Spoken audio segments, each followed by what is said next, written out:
Waves crash on the beach of an endless sea. In them you hear a voice, a beckoning lure you have heard so many times before. It is the song of the horizon. She calls to you. She sings of endless wonders and untold horrors, of golden promises and dire warnings, and you know her song. It has always been there. Listen, can you hear it? The wind is in your favor, the tide is rising, the sea is yours for the taking, and your ship awaits. Fair winds and following seas, brave mariner. May fortune find you when the horizon calls. I don't Hello. think he heard you. Welcome. Nope. Did not hear me at all. Hi, and welcome to Horizon's Call. It's me. Hi, Amy. this I've is- taken over stream. This is when I specifically told Eva, hi, I have my headphones off because I'm trying to do something. And, hi, welcome to Horizon's Call. Ahoy, Avast, ahoy, me hearties. What do I typically say for this? It's season 5. Welcome back. This is Horizon's Call. This is our 5e nautical campaign, 5th season. I planned on doing 1 season, and we're still here. What do I say at the beginning of this? What's this thing? Avast? Well, that's when we come back. It's, yeah. Ahoy and welcome to Horizon's Call. That's what it's, ahoy. Yeah, fun fact. Inventor of the telephone, Alexander Graham Bell, originally wanted people to answer the phone and say ahoy hoy. And that's what I have for this. This is the energy I'm bringing this season, is fun facts every time. We're joined by a very special guest, the very lovely Jen from Long Dog Dice, who is going to be playing a very mysterious character that we will introduce here shortly.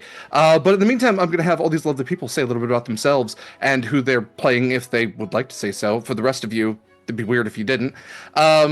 I also do want to say that this is a Sword and Key stream. You can find all of Sword and Key's stuff at beacons.ai/Sword and Key, including like links to join our Discord, be a cool person, hang out in our community, be a member and stuff. There's no like entry fee or anything. You're just be great.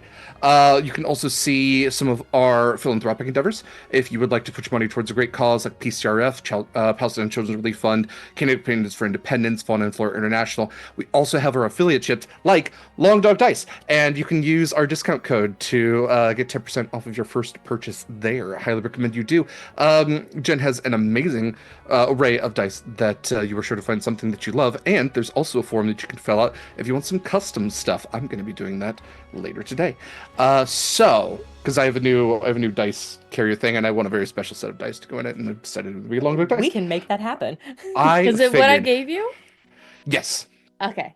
Yes, I have lots of dice, but a lot of them are Chessex, and it feels weird to take something that's very nice and then fill it with.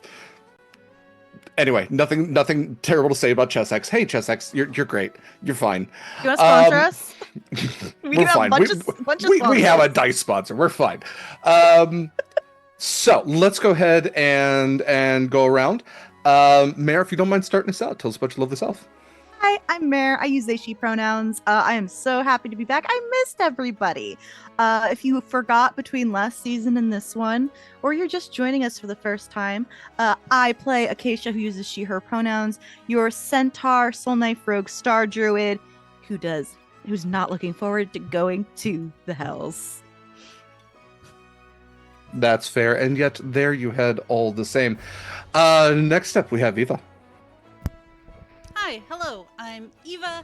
My pronouns are she, her. Today I am playing your sea elf, alchemical artificer, bard, who also uses she, her pronouns, and hasn't really, as is her way, thought about the implications of going to hell, because the big issue, the heat, has sort of already been solved. So, yeah. I will say, you are not going to die from the heat, but it's still hot. It's still hot. I think that's so. Well, Winnie's But is it a issue- dry heat, Derek?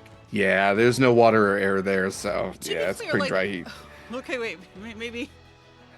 Maybe Winnie wasn't paying that much attention. I thought like So it's still going to be better than the plane of fire, right? Oh, no, worse. But I thought we had the whole like protection thing about like not. I guess like equivalently bad. Like the whole, yeah, you do. Well, you have the same you have like essentially fire resistance. That's not going to let you die from the heat, but Yeah, that's you why almost, devils. like, here have like a little.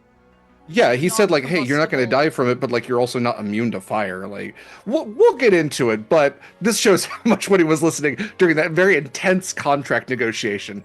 So that was great to see. Thank you so much. Next up we have Mikyl. Hi, fam. I'm Mikyl, he, him pronouns. I am playing Proximus, he, him pronouns also. Your Triton, Shadow Sorcerer, Oath of the Guardian Paladin, a homebrew Horizons Call Oath. And I'm happy to be back, yeah. Absolutely. And as always, special thank you to Mikyl for all the art that you can see on the screen, including the new art that we have for Jen's character there. Almost objectively, hot damn, almost across the board on that one. So very special thank you to Mikyl for giving us that gift. And last but absolutely not least, actually not last today, we have Kaila. Hi, hello. My name is Kaila. You share her pronouns. I play Siren Storm Sorcerer Scarlett Shores, who also uses she, her pronouns. And I am here and ready to party. Absolutely. I love that you say that. If you see Kaila step away, she's fine. We're all doing our best today. We might take a couple more breaks than usual. Remains to be seen. But as always, we appreciate you sticking around as we exist as normal human beings, nonetheless. And last, at least today, we have a very special guest, Jen. Hello, welcome. Hello, thank you for having me. I'm very excited to be here. I'm Jen. I'm she, her. I'm Long Dog Dice, which is inanimate. And I will be playing the things that the other places people know. I'm gonna be playing Callista, who's just totally normal and chill. So we're just lying right at the top. That's great. No! It's a good energy to bring. I would never lie. Mysteriousness. There's nothing normal about any of us, and that's okay. Great. Well, we didn't even decide if anybody's doing the recap. I'll do the recap. It's a season premiere. That's what we typically do. If you are just now joining, as Mikyl likes to call us, our horizon hopping heroes, welcome. This is season 5. Up to this point, our heroes have done the impossible and yet more. They have captured ships. They have made enemies into friends. They have made other enemies into dirt. They have felled great towers, and even greater than that, felled elder gods.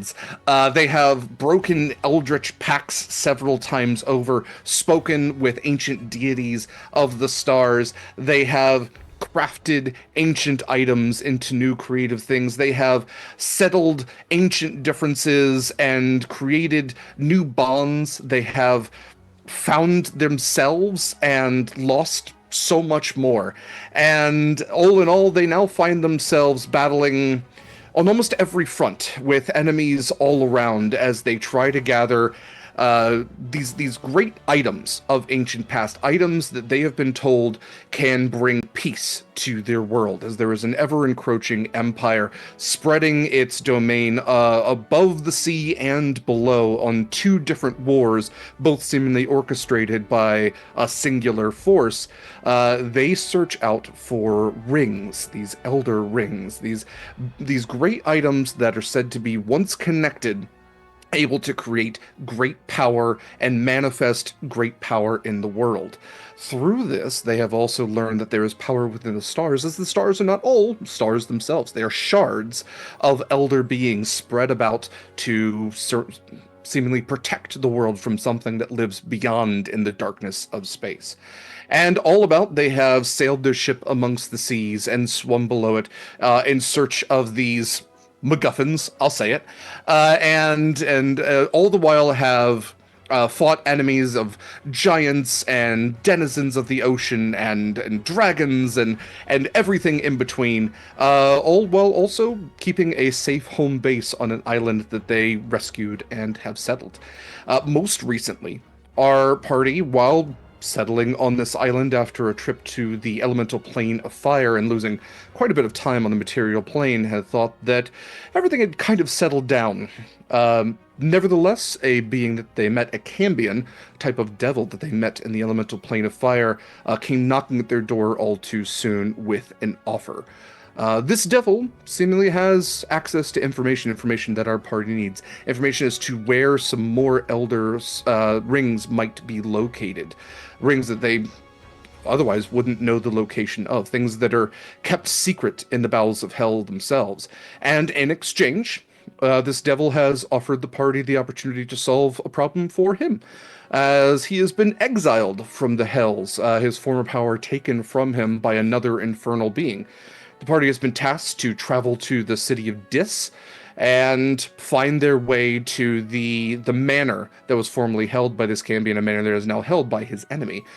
Resolve the issues with this enemy, however diplomatically or aggressively they see fit, but all the same regain power for this Cambion, and once he has regained that power, he will give them what he promised, the knowledge of where these rings are located and who they are in possession of, if anyone. Very detailed contract was signed. So, where we left off with Season 4, is our party has decided to travel by a teleportation circle created by their resident wizard, the brother of Winnie, and travel to the city of Dis. They have settled everything they need to settle, and if that's not true, we'll check here in a second, on the material plane, and have readied themselves at the teleportation circle. Is there any last-minute stuff anybody needs to do before you are hellbound? Yes. Mare. I had a note that I'm glad I noticed before we got started. I just we can do this like in like the day or so leading up to this, but I want to ask Rollin if he has any spell scrolls of tongues, the spell tongues. If you ask him like a day or so ahead of time, he would have enough time to make one for you. Yes, I would like 1 or 2, please. Okay. Yeah, easy enough. He'll take that out of the company coffers. I believe it's 100 gold to make a spell scroll or something like that. So, yes, he will take the cost of that, and with a couple of days, he will be able to make 2 spell scrolls of tongues for you. Easy enough. Thank you very much. Yeah.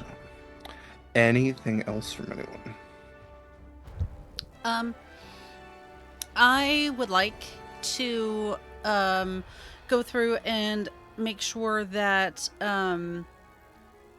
little Jeffrey is all like patched up from his time in other places, planes of fire, and swap out any pieces, just like, you know, now I know we're going to hell, so, you know,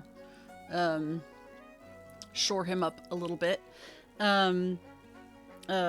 Little Jeffrey being, of course, Winnie's mechanical were-shark homunculus friend. And I would like to get some stuff brewing in my lab in Rollin's place. I believe, so like a beer and probably a liquor of some sort, you know, the usual. But also any, I have to double check. I have the, I don't think I already brewed them. I did get the components to brew something really exciting. That is right in front of me. Some potions. I'm gonna just say I'm gonna work on a couple potions, and I will circle back around once I am sure which ones I can make. That's weird. Okay. That's fair. I also don't have my binder for your tonic of havoc, but if that's something you would like later, I can grab yeah. that. My it. desk. Okay, my desk moved recently, so I don't have everything as readily available as before, but I will have that here shortly. Sorry, yeah, no, that's on me. And if I have not, I do want to check in with Witchfang. Just deadline wise, that I don't believe I can read in hell. I don't think the book is fireproof. So I want to be mindful of the book I was lent, and I'm going to leave that behind. And I'm going to also work on brewing elderberry mead for Acacia, apparently, which I'm very happy to do. Okay. That's all doable. Okay, so I believe we decided off screen that it is just the just the core group. We're not even bringing Marcus along on this one. So Plus little Jeffrey. Yes, he is part of the core group. He and Winnie, they're holding hands in the artwork for a reason. Like, I didn't even do that this time. Season 3, I did that. Season 4, Michael made them inseparable. Great. Should we like drag someone out like Connery? Or Honey? Should we just be like, hey, do you want to go to hell real quick? Bring Constance. Okay. If Winnie does suggest that, Acacia's just like, rule number 1 of thieving, you bring the smallest group you can. Right. Honey is also not good at diplomacy. That was No, yeah. We'll say that was a joke. Okay. If you were going to the Abyss, Honey would be into it, because she really wants to meet Yunogu. Makes sense. Yeah. Fantastic. Okay. So, yeah, why not? Okay, so, as you all gather in Rollins Wizard Tower on Ascension Isle in Phoenix Landing, you prepare yourselves at his teleportation circle, a circle he has been working on making permanent for quite some time now. It's not necessarily permanent yet. Provided with the necessary sigil markings for you to access the city of Dis and the 7 layers of hell. Or is it 9? I always get mixed up with Game of Thrones because there's a 7. I think it's 9 layers of hell. Anyway, as you go to access the city of Dis through the teleportation circle, you all stand in this circle wide enough for all of you to access. And Rollin, the assembled others that you have gathered to check over your contract, including the Cambion Paimon and his imp Shiv, stand Paimon with his like fingers steepled in front of him ever menacingly. I think that's just how devils stand. Rollin starts to chant slowly in his breath, reading through the sigils themselves as the circle around you begins to glow and emanate. And as the light starts to blind you somewhat, consume you somewhat, you start feeling this dropping feeling, like the floor is being slowly released, like if you're falling into jello almost. This like slow drop. The last thing you see is Rollin just shaking his head as you all go down, and the descent begins. You've traveled to the elemental plane of fire before, and that was at least like you dove into it. You did drop, but that feeling was different. You've experienced planar travel once, and that was almost like flying through a slide. Like you were able to manipulate yourself somewhat through this space, through this tunnel between planes, as light and sound, just flew by in flashes and small explosions. This is scary. I mean, I don't think there's anything else to it. Like, I don't think however brave you are, a feeling of descending into hell is an upsetting one.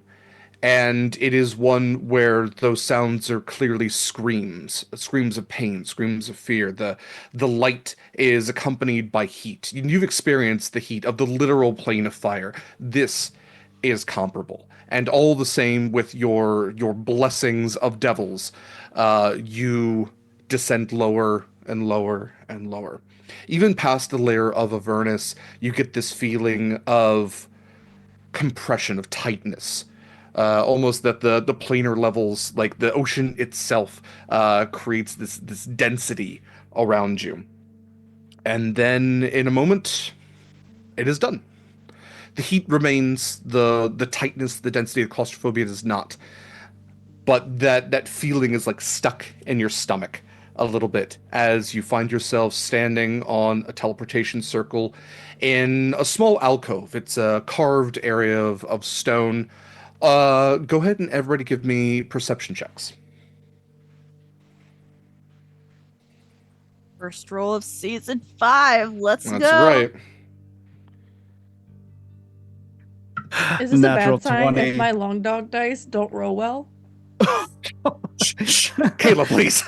No, look, any truly balanced die has to roll bad sometimes. That's That's a actually 10. that's a really Please good bless my indicator. die. Yeah. I got a I'm a 30. die. Incredible. Okay. Let's go. 27. All right. 26. Okay. Natural 20 for 26. 18. Okay. Still really good all across the board. We're hyper vigilant. Yeah. For, It makes I sense. mean, with yeah. Yeah, I think okay. To everybody except for Acacia, like there's a heat to the air. It's that heat that you can smell. You can smell like it's almost like that smell like wiring when you can tell that like something's overheating. So it's that smell of like burning rubber that you also know is probably pretty close to burning hair. It's a smell of when metal is way too hot. It's the smell of like way too spicy spices, like the hottest of chili peppers. Everything about it is it's dense, it's close, it's very unpleasant. It has like a slight stench to it as well, but the stench is almost like sweet. And I think some of you might recognize it as the stench of rot, of organic, like it's rotting meat and you're not exactly immediately sure what kind of meat it is. That's what you can smell and feel. What you can see as you're looking out through this alcove, you can see a sky of roiling red clouds, lightning like just striking through them. A darkness beyond dark, beyond. Then the sky just, goes on forever, but you can't see too much of it as you can also see these massive metal walls which extend outwards. Beyond this alcove, you can see that there is stone flooring that leads, like it's an open area, and you can hear just many, many voices, a lot of different languages. To any of you who speak Infernal, you would hear a lot of that. And you can see that there are beings moving around, some small, some very large, but there are a lot of beings beyond this alcove.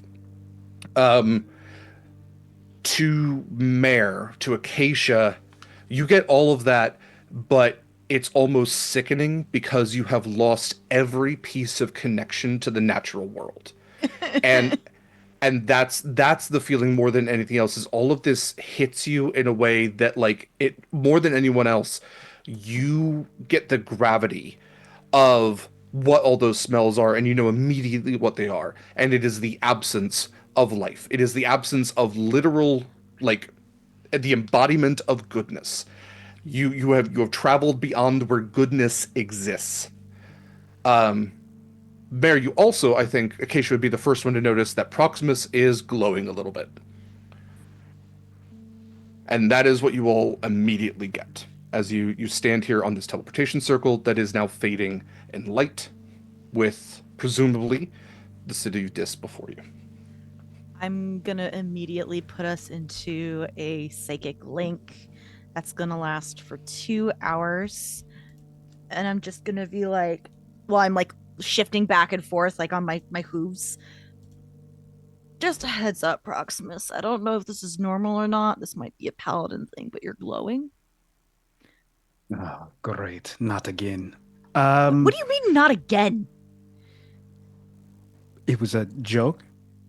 This has never happened before. But Derek, does this look like when I do my sense? What is Your it? divine sense. Divine sense, yeah. Yeah, if nothing else, you are. Why don't you give me a religion check? Actually, I think we'll chalk it up to that.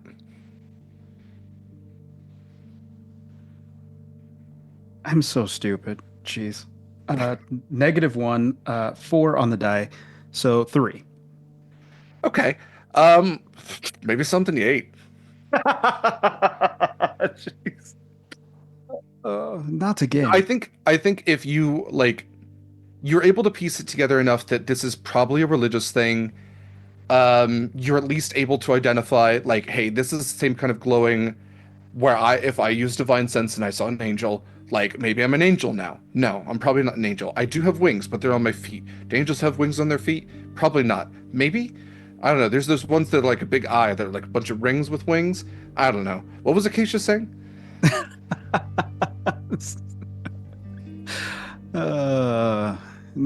Yes. I will keep that in mind. If we are trying to sneak around, this is going to be a problem. How apparent of a glow is it, Derek? It's not like it's not like he has this light spell on him or anything. He is not emanating, but he is radiating. He is radiant. And the color is not like, it's not white, it's like a soft blue like hue. It's like when people say like, oh, like, you know, amber is the color of my energy. Like if you have an aura, he has an aura. Worst comes to worst, Proxy, we shove a blanket over you. He's kind of done that before. I think he wore a poncho once. Oh, we should have brought your poncho. It's hell when there's no need for a poncho. It's too hot. Well, I mean, Proximus poncho. a blanket would be hot too, but I just mean for disguising stuff. Do you want a little, like, there's gotta be some, like, let's be real, we are a centaur and a little elf and a siren and a fishman. Like, we're not really sneaky at the moment anyway. So what if he glows?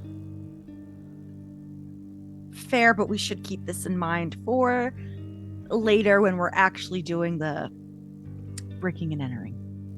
Yeah. This could be tactically sound, actually. You know, if you think about it, if they are focused on me, they are not focused on you. Can we be That's walking and mentally talking? Yeah. I thought we were still traversing. Getting our bearings. Yeah. Real quick, Proximus, can I try something? Sure.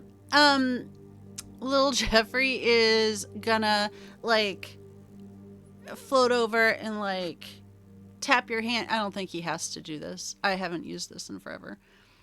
No, he absolutely does We do not our need to do this. signature high five. Yeah, you're, like, weirdly complex because he doesn't even have, like, proper... Yeah. Does he have proper hands at this moment? No. He has Simpsons fingers. I'm gonna try and prestidigitate the light off you. I know it's not like fire or whatever, but you know, it's just a thought. I think by the idea of prestidigitation, you can like, I'll say you can like try to mask the light a little bit. You almost like create a haze around Proximus. Prestidigitation is one of those just like cantrip sort of things. But why don't you give me an Arcana check? So wait, did I just make him Pigpen? Well, let's find out. I did not fix things after. That is a 26 Arcana. Whoa. Okay. Pretty She's so good. smart. And so, ever so like slightly, the glow about Proximus fades until the time of prestidigitation is up 6 seconds later, at which point it glows back. Okay, At least we know that's works. good to know. Okie dokie. Well, in the meantime, you feel little Jeffrey grow a little bit colder. Colder's not the right word. A little less hot, because I'm gonna prestidigitate him because I forgot that you can chill things a cubic foot of non-living material for an hour, and it has been pressed into me every single day of my life that he is not a living creature. So It's true. Yeah, so he will just float around and be like, I imagine it's like when you have an ice pack that you've left out for a few hours, so it's just like a little bit cooler than room temperature, or in this case, hell temperature.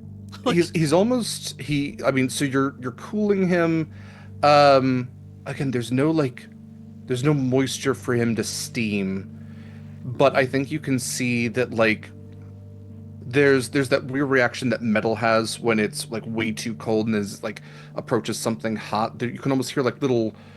He's starting to click, I think is what it is, as the metal is like compressing and then also like expanding both at the same time because it is infernally hot here. So he is just kind of floating around your little metal wereshark homunculus. But he looks at you and goes, I don't like it here. No, buddy. I don't think anyone does, honestly. I want to go home. Yeah, same. We're gonna be in and out, I promise. We're gonna not spend any more time here than we have to.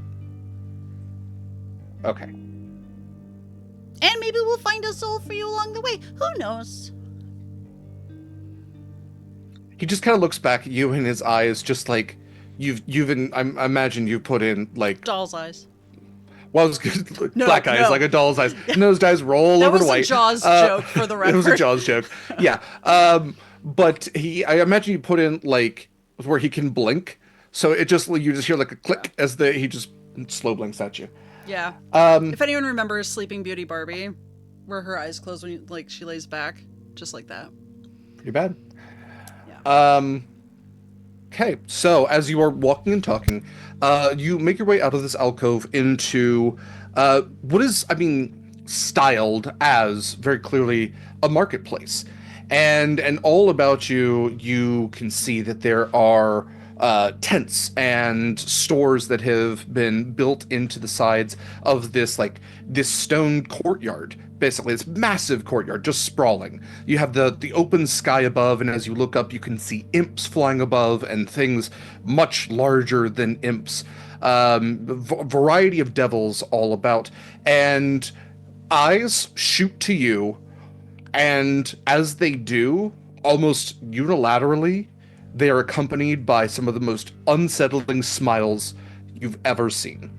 Just smiles that like no insight, no perception, just that have intent behind them, malicious intent behind them. It's the way that a used car salesman looks at you. It's the way that eyes don't smile, but the teeth are way too exposed. And we're talking bone devils, bearded devils, chain devils, just everything all around you is way too happy that you're here. And you find yourselves now in what has been described to you as the Fetters, an area of the city of Dis, this sprawling, labyrinthian, ever-changing city of twisted, way too hot metal that is ruled over by the archdevil Despotter. And you find yourselves in what has been described as the most accommodating part of it. So, as you look around, you are not the only beings seemingly here of the material plane. You can see that there are quite a few tieflings all about. There are elves. There are beings that you might not be overtly familiar with. If any of you are familiar with Githyanki, there are Githyanki moving about here as well. You see a Githyanki in the corner who is seemingly in fervent discussion with what you at first you think is a dragonborn until you realize that it is too big, has wings, and also is very clearly infernal. And if any of you again have any knowledge of the hells, you might recognize this as an Abishai. What are your first moves around here? Like I said, there's plenty of shops all around. This has been described as the tourist center of Dis, where people go to get information and goods and sometimes mercenaries and make deals. This is where contracts are signed and souls are sold. And I guess also to that point, you can see that there are trench tables that are laid up as well. There's food that you can smell being cooked, and it doesn't actually smell terribly unpleasant. It's actually almost blocking out the rotting meat smell that seems to be everywhere else. But also at the tables where you see people eating, you see gambling happening as well.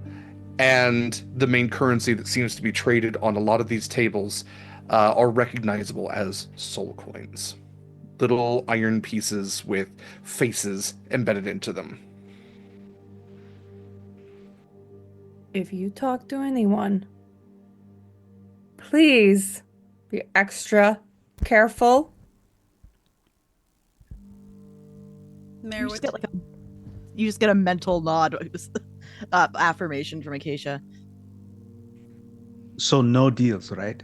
No deals. Derek, If you want to make it out of here. Before I figure out what I'm gonna do, actually tangibly do, when we first got there and you said everyone points their gaze at us. Mm-hmm. This feels very much like old school thieving going into another person's area type of vibes. So I'm just gonna very intentionally look at everybody and intentionally meet as many gazes as I can of don't fuck with me. Hey, last Sure. time we got into a bar brawl, we came out of it with a whole crew. I think that was the last one. So I I don't don't have know. too many bar brawls. I think the last one Winnie was a part of, she joined a gang, but That was Mare, a go ahead and brawl. give me. I just killed a man. I'm sorry, it was a Donnybrook. Mare, give me an intimidation check. Okay. Let's see what I get, because my intimidation ain't great. I think I'm gonna use an advantage just to see what it can get me. For sure. That puts me at 3 advantages, Eva. Thank you. You're welcome. Just want to see if I can do a little better. But it wasn't bad. Okay, so my first roll was the best, so I got a 15. Okay.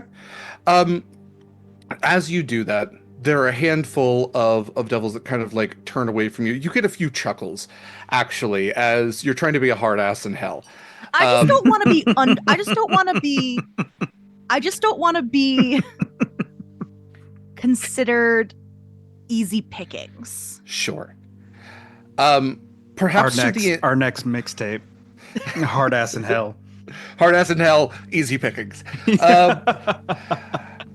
Maybe to the antithesis of what you were desiring, an Abishai begins to walk up. A blue Abishai, again, very draconic looking. They have predator braids, essentially, where it's they're not actual hair. It's more like if scales were twisted into tendrils, big wings, carrying this staff that has this devil's skull set into the top of it, these super elongated clawed hands.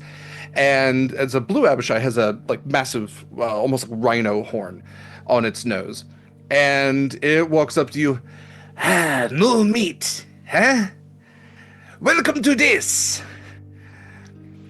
You need a guide. I'm just doing a stare down. Yes, you belong here, I can tell. That's okay, everybody belongs in the fetters. Hard to leave, so I hear. Not that I've ever tried. You are looking for goods? You are looking for trade? You are looking for people? You are looking for soldiers? You are looking for potions? Liquor? Souls? Deal? You want to make a deal? I say no to that one. That's fine. You have to try. What can a humble devil such as myself do to assist any of you? What brings you? What brings you to this?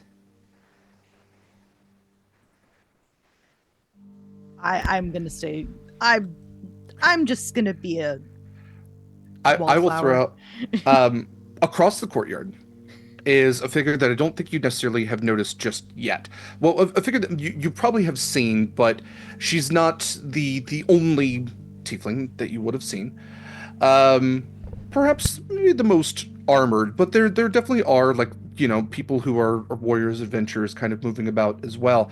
But Callista, as this new group, very clearly sticking together, of a centaur and a triton and a sea elf, and is that really a merfolk? That's a siren. I'm not sure you've ever met a siren before. All just walk in and with, very clearly their first time. I think that has to get your attention. Would it be... I feel like this Abishai probably routinely is kind of maybe scoping out new people. This might be somebody Absolutely. I kind of tend to keep an eye on as kind of my own warning signal. For sure. And I definitely know kind of what he's up to. I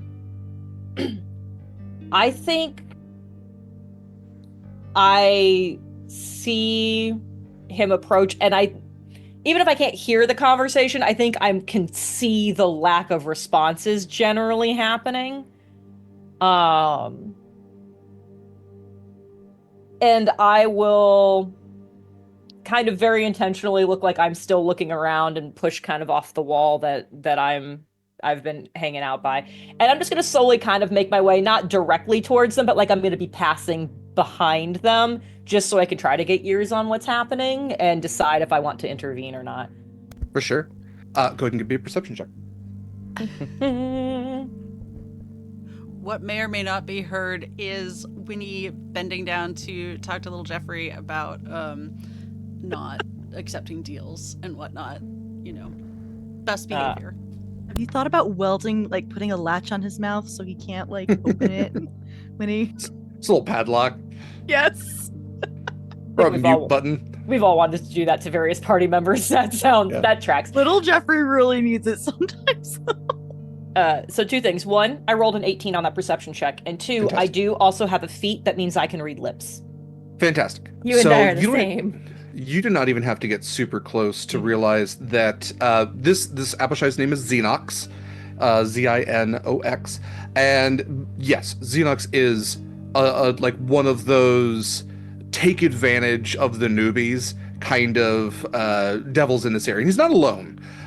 It's very much like, anytime you go to any tourist area, you're going to find people that are trying to be like, oh, you need a guide? Do you need this? Do you need this? Here, I'm going to hand you this. That costs money. Now pay me. And he is very much looking to take advantage of these people, and perhaps not in an immediate way, but nobody who seems to take up Xenox on his offer ever like makes their way back to the material plane. Got it. To the credit of these folk, they don't seem to be saying too much, except you do note that the sea elf is telling the small metal shark man not to make deals, which may be a little concerning. But all the same, yeah, they seem to kind of like, it's at this, like, there's shops on either end, and so that's where Xenox kind of like cuts them off. Got it. And it's like, well, are you gonna be rude and make your way around me? Like, that's Got just, it. Yeah. I think I will, once I'm like, okay, yeah, this is exactly what it was like. I will probably try to like turn more towards, like I'm heading towards the group, not towards Xenox. And as I get closer, I will go,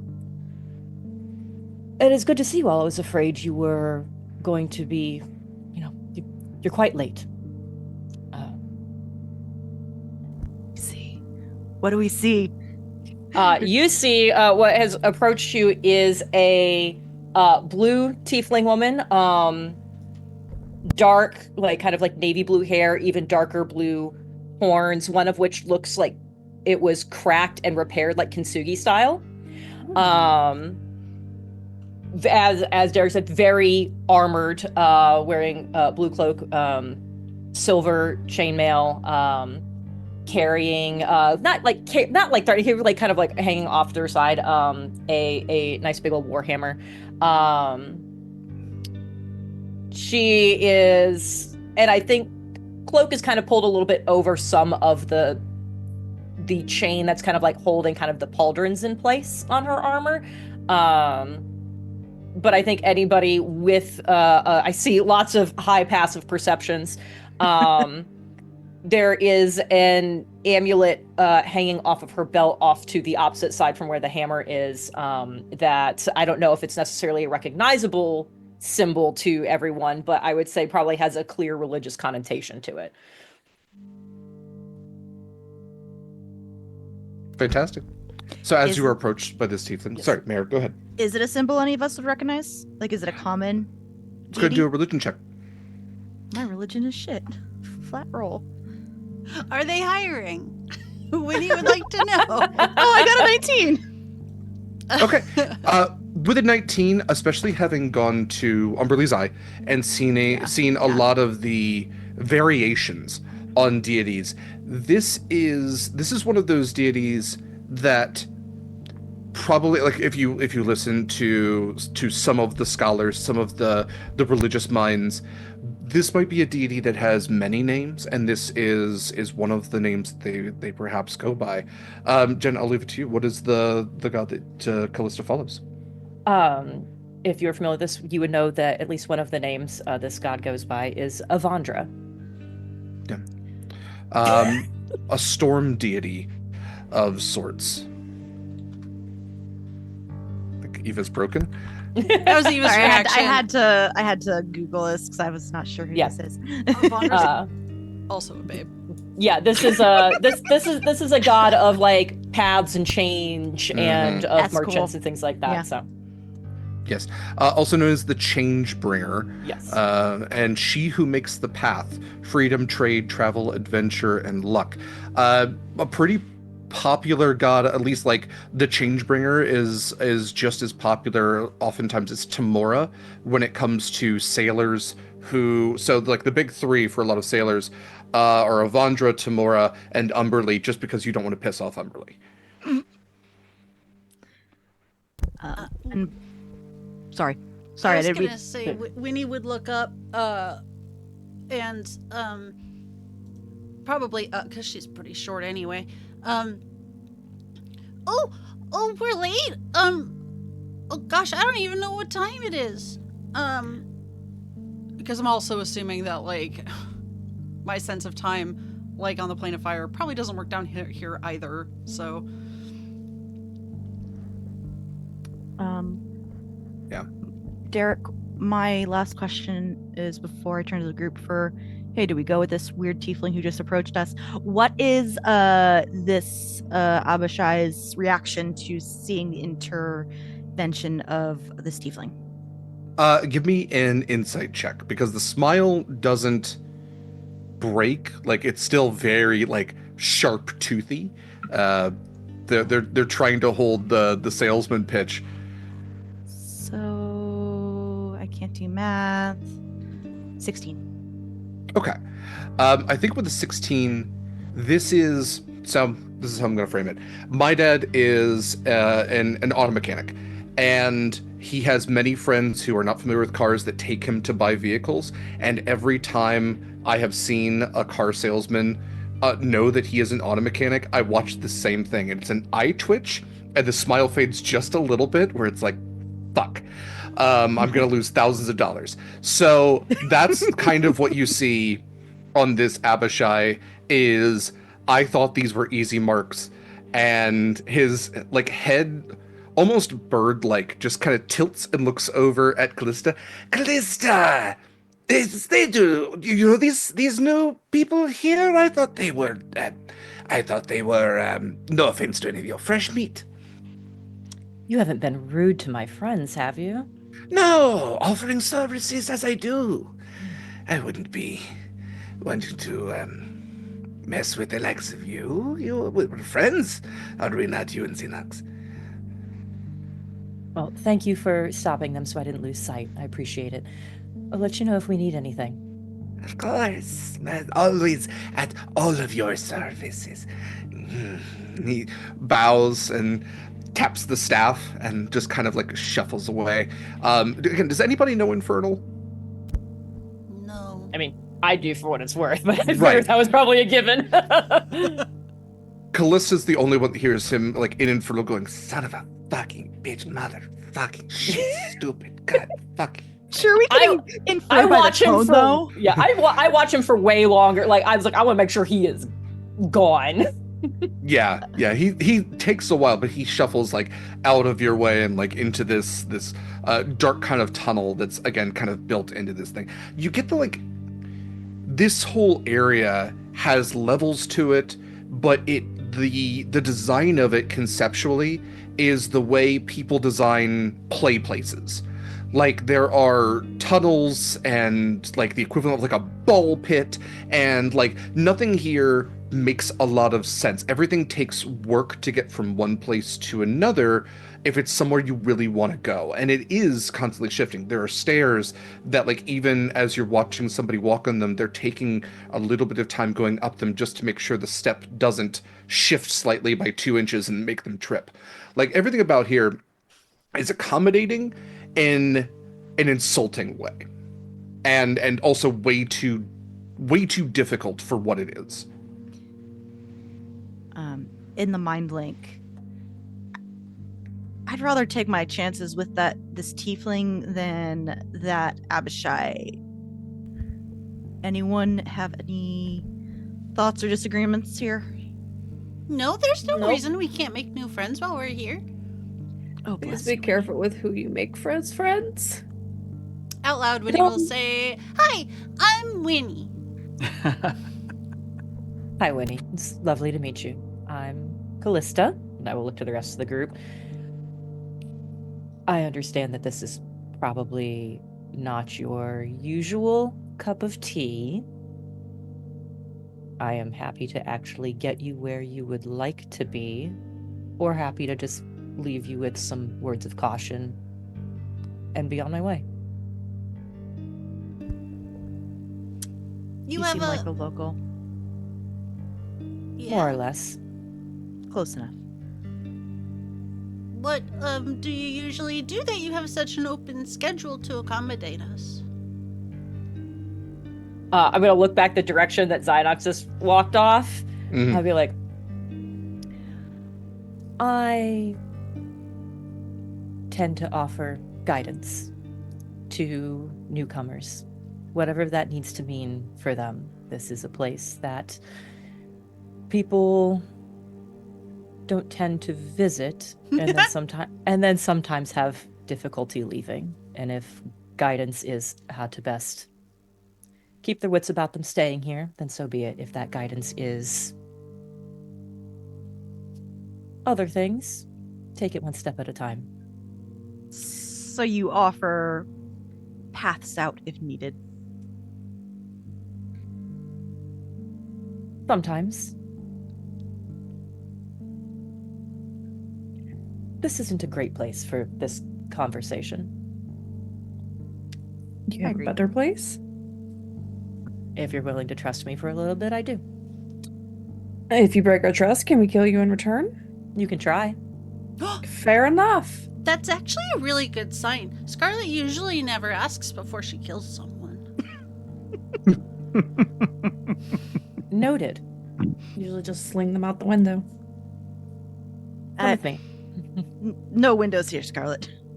For slinging. A cliff will do. Some of us can fly. And I'm gonna start walking just towards where, like, not what I imagine, like, there's like where I have home. We're not going to home, but like we're gonna probably a place that I consider relatively safe, almost like a safe house kind of thing, where I'm like, if I need Yeah. to scrap this, I can. And I'm just gonna start walking that way. And if they follow me, great. And if they don't, then I will take up a new post, probably still following Zynox. Fantastic. Yeah, the whole thing of the Fetters is like it does have apartments, it has taverns, but like everything costs. All the same. Jen, do you want to describe the place, or do you want to kind of leave it a chance? I probably don't even go to like a quiet place. There is probably a tavern where that bartender is in on what I actually do. For sure. And we probably have an arrangement. And so I'm going to head that way, to like a tiny little, like one of those like alcoves that really should not have a booth in it, but they're like, we need more space, so we're just gonna like put a table over here, and that's probably where I go to have my conversations, and I'm gonna lead them there. Fantastic. Okay. So as you traverse through the marketplace, again, you can see that there are dealers of all sorts of things. There are, spell components, probably ones that are pretty rare on the material plane, bits of an infernal this or beasts you could only find in the hells, whatever else. You can see that there is many food stands. There's one that's selling a very aromatic type of abyssal chicken, which if you've never seen an abyssal chicken before, do yourself a disservice and look it up. You can see that there are people, again, hawking potions, and you can, yeah, what the cluck indeed. Someone looked at it. Yeah. Sorry, I'm gonna post this in the Sorting Key Discord. It's pretty bad. But they are infernal chickens. There's also stench cows. But that's just something else that also exists in D&D. They're not cooked because they're terrible. They're stench cows, but still something that exists in hell. You can hear the ringing of metal on metal, and you can see there's a blacksmithery if you are looking for infernal weapons or armor or anything like that. Again, plenty of gambling, potions. There's a small bookstore as well. You could probably get some pretty nasty stuff in this area, but also because of how accessible it is, you also reason it's probably not even the nastiest stuff that you could get. Nevertheless, you traverse through, again, this wide courtyard, see that there are establishments carved out of the metal walls and stone walls themselves, and before too long you find yourself at this tavern. It's called the Happy Manticore, and on the outside you can see that there is a large mounted manticore's head, this humanoid leonic kind of face, snarling with these nasty teeth. There's the scorpion tail of it, which is kind of arched up over the head as well, on this mount. And traveling in, you would see a pretty familiar looking tavern. It's almost it's like at Disney when they artificially make something look authentic.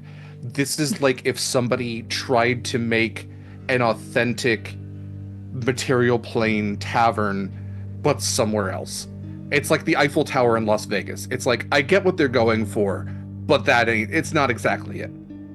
So you walk in, and there's the smell of baking bread and stale beer. There's a guy sleeping at a table, but very clearly just a human sleeping at a table. A few other devils seem to be kind of chatting in here, but it's almost it has a touristy vibe to it. And there is a table in the corner that is unoccupied that you could move to. A female bartender who is behind the bar. Scarlett, go ahead and give me a perception check real quick. Or I guess let's actually make this insight. My perception was better. What was your perception? 18 still great. My perception is +8. Okay. 18's perfect.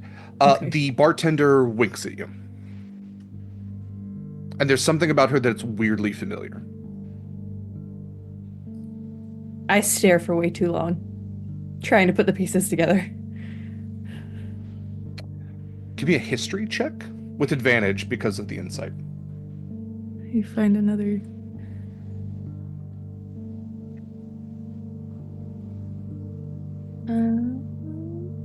Dirty 20. You absolutely have met her before. Very briefly, actually, so it's kind of interesting that you do remember her. But she was the individual who escorted you upstairs when you met the Rakshasa, Raja Bakshora. And here she is, slightly different. Her face structure is the same, which is what you recognize most, but here you can see her clearly otherwise physically different, as she has large feathery wings behind her, slight horns set into her head. She is an Aragnese.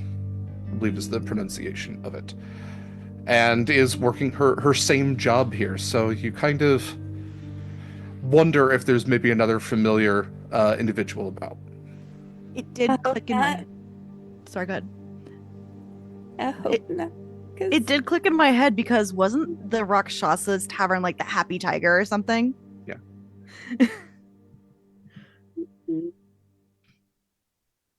And the last time we left that island, we might have killed someone that belonged to him. Oh, good. So Remember, like, I owed him might one. or like did. Did. Okay, just All of you did it without me. Oh wait, wasn't this the guy And I then- shapeshifted the corpse into my body with? oh god, yes. But I do I'm a remember it druid. happening. I saw the symbol after I met with the Rakshasa, and I told us we needed to get GTFO. Jen, for reference, a corpse is not a living body. It's technically an item. No, so like Item. that. I said what? Not for like a logistical, like actual question. It was No, more it was like rhetorical. it was more like a rhetorical, like what? Are you- Okay. I hope none of my people are listening to this because we do have a druid, and I don't want her to get. I don't want her to get any ideas. I hope they're Oh. listening. God. Yeah, I've got potentially bad news on that front. Well, at least none of my players are. I haven't seen any of them, so we're fine. I lied. Oh no, the druid is here. Never mind. You didn't hear that. Hit me up if you want some. Hit me up if you want some wild druid ideas. You want No. like 500 ravens? Let's go. Let's go. No, she doesn't. She doesn't need more birds. That's a story for another time. Yeah, I'm Ninth gonna. level conjure animal flock of birds. Oh, they're not close enough. We don't have those spells yet. We're good. I'm safe for now. I'm gonna go to that back table, and take a seat and just kind of like gesture to the surrounding part. If they have followed me in to see if they would care to join me. Winnie absolutely would have immediately followed. I think passing the manticore, little Jeffrey recognizes the manticores because he looted some spines at one point. So we're gonna do a little detour as he tries to like grab at it, and I have to like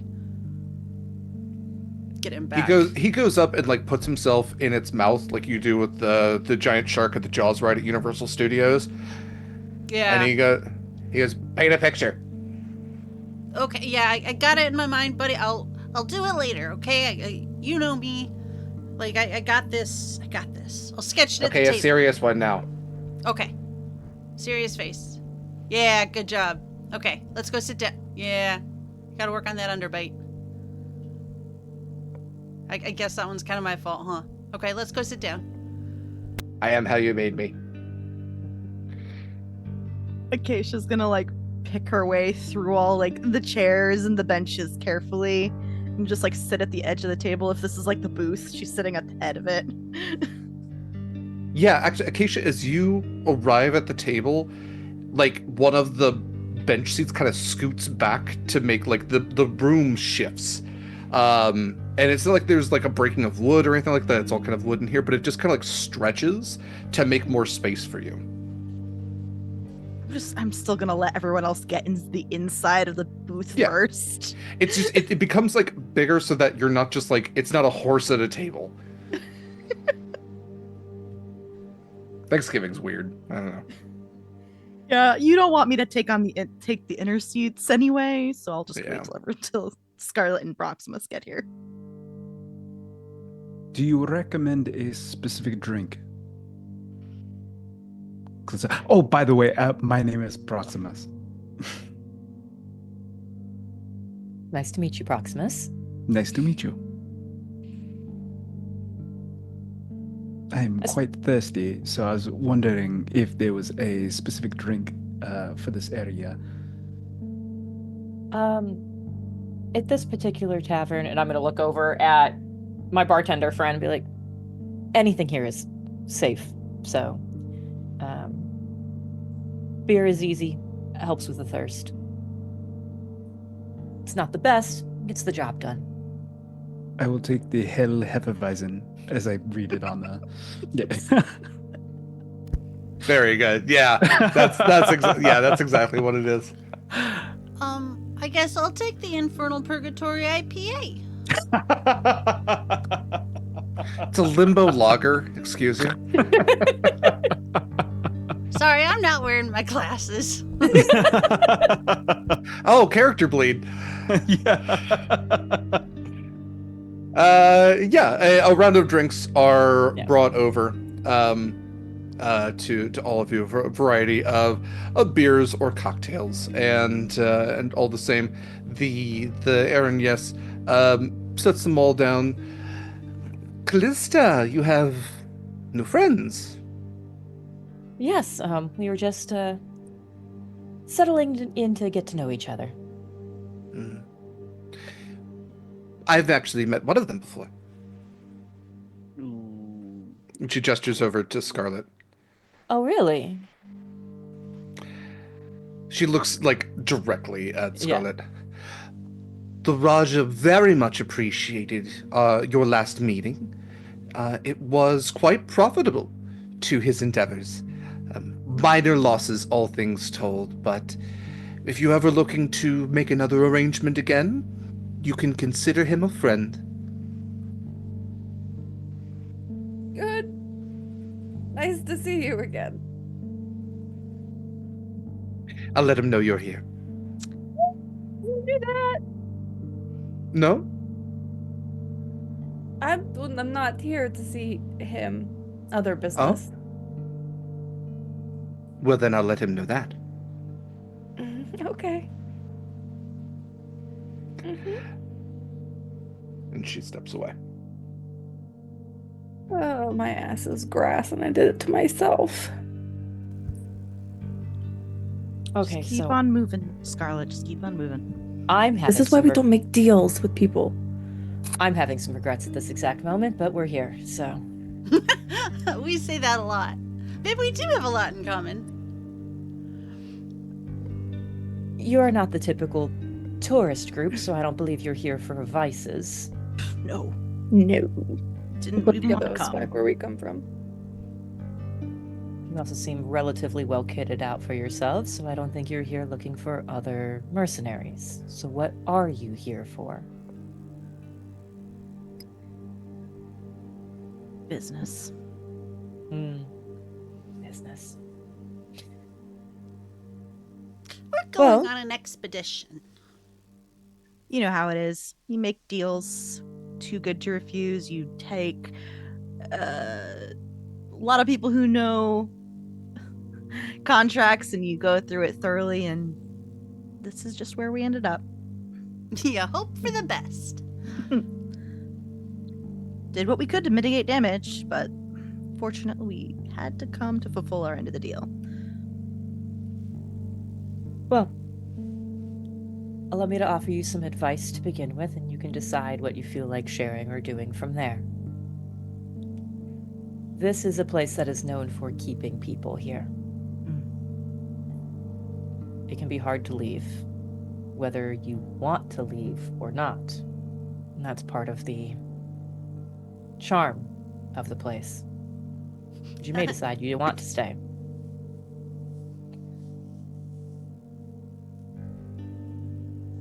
The city moves to help facilitate that. So if you are going to be looking for an exit and don't already have a good exit strategy, you will likely need some help. When you say get out of the city, so like say we weren't trying to leave hell proper, like just get to, let me pick a place, like the river Styx, hypothetically speaking. Hypothetically. Yeah, hypothetically. That's a big tourist attraction, right? Does it not want us to go there either? Or is it just trying to keep us from, going home? It wants you to stay here, specifically. In the fetters. If you get out of the fetters, it's a little bit easier to get out of the city, but then you have other things trying to keep you here. Like, like your your- friend we met out front? Friend is not the F word I would use. The term we're going to use for right now. It's the safest term to use. They are people like that get on my nerves. Yeah, I apologize if it came off a little bit strongly, but there was I got the vibe that he wasn't going to be Say no. what you were looking for, and he can be quite persistent. I have a feeling it would have ended badly if he kept talking to us. I have enough of a reputation that individuals like him don't tend to push it.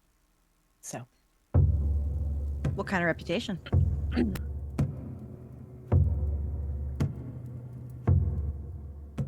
well, I guess you'll just have to find out. I'm getting competent vibes. I like to think so. So, are you for hire then? What is... No one really does anything... They don't even really do things for free up on the material plane. What's the deal? What's the situation? Depends on what you're looking for. I think the barter system is criminally underused. Yes. Agreed. I will never say no to coin. Although, if you're fresh arrivals here, I am going to guess you are not exactly carrying this place's currency. Exactly one. Wow, I wasn't the one who said it. I was gonna keep it close to my chest, and yet here we are. When in doubt, it goes. I'm so sorry. I don't think one is going to get us a lot, to be quite honest. It's well, interesting that you have one, though. I mean, We got Not it from really, given where the we reason got we're it. here. Yeah. What else is of interest? If you were hypothetically needing to get to the river, that is not a destination itself. That is a pathway to other places. So that's clearly not your final destination. For meetings, we need to meet someone on the river who will take us to our destination. It has been pre-organized by our employer. I hate the word employer. It's correct, Scarlett. It's also better than some of like the other titles of people who have had power over us. I would and you prefer not to be specifically. I would prefer not to be a lapdog. Scarlett, would you rather have me describe him as the devil we made a contract with? Because that's a mouthful. Also, lapdog kind of implies that it's not like a contract that we get something equal, arguably better out of. Guess it depends on like what loot he has. I guess none of you have ever been on their contracts before. Not Callista, we could probably like that. no. speed this up if you tell us if there's anything that we can do for you. Well, it depends on what the rest of your sentence is. You said you have a prearranged meeting with someone on the river? Derek, I am remembering that correctly, right? So Paimon arranged for there to be a ferryman to That's what I take thought. you Okay. to your destination. One way. To be fair, though, Yes. we probably shouldn't head right to the river first. Are you meeting Navik? I don't That is the believe name. we had the name. Were we I- told the name? I Yes. think in the last episode, Paimon did provide you with the name Navak. Okay. It would make The sense name of like the- to have it in the contract, but Yes.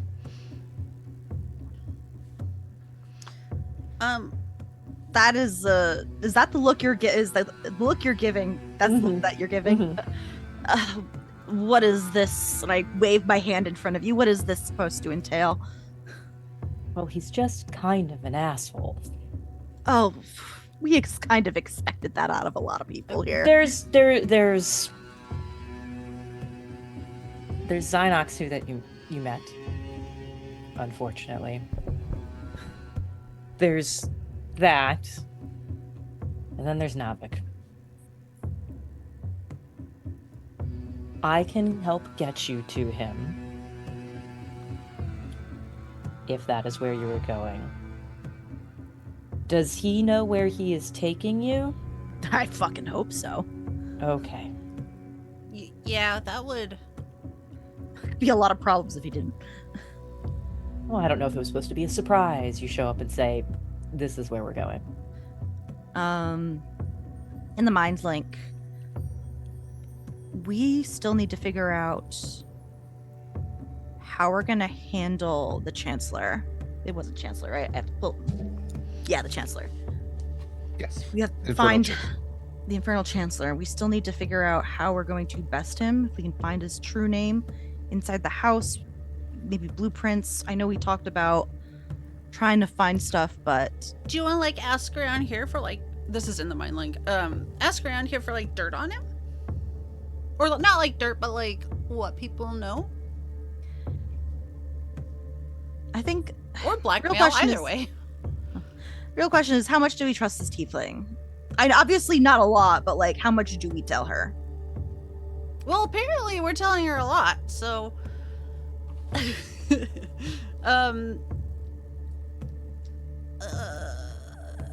I mean, we can start vague and go from there. Outside the Mind Link, Winnie's gonna put her hands on the table in like the like business 101, like negotiating power move sort of. From this 5 foot nothing CL. Yeah, Okay. if that. It tails. I she diddle. Yeah, big giant puffy sea green pigtails. What brings you down here? Is like is this a calling for you to like help people negotiate the fetters, or are you trapped down here?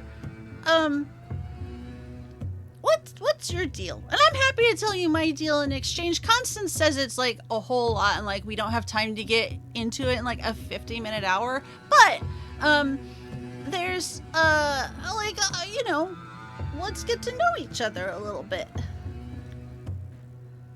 I came down here of my own accord. We can simply say that I used to have a more exciting life, decided to retire from that, and then got bored. I had a visit down here at one point, didn't like what I saw. Decided I could potentially use the fact that I look like I fit in to maybe help not contribute to that, as it were.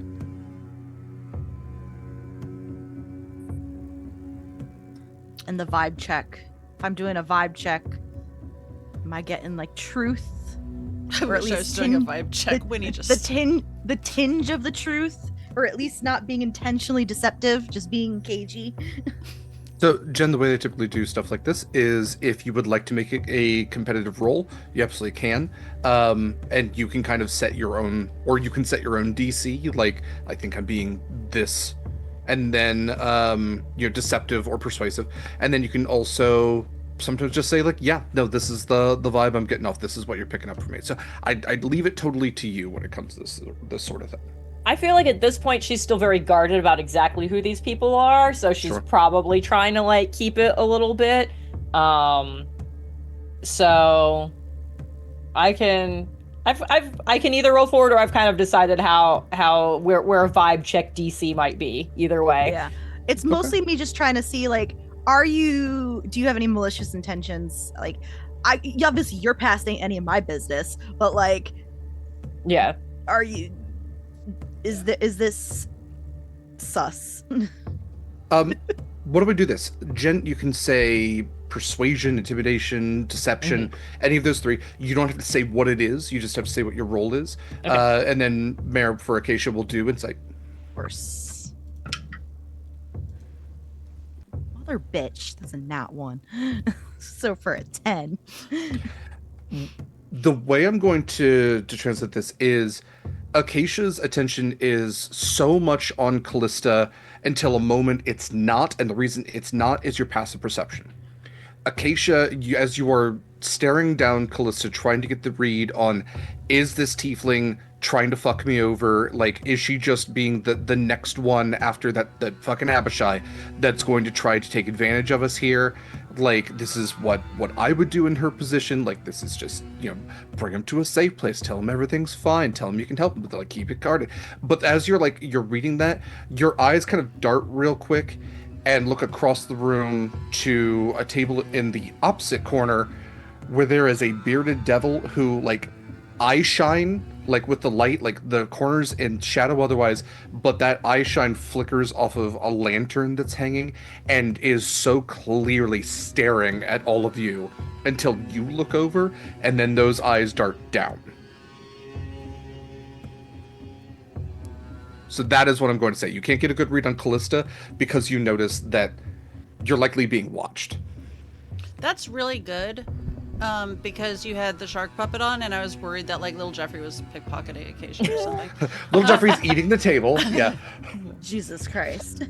Yeah, and unless you were like, doing like a obvious sarcastic head shake or something, Winnie's just on board. I'm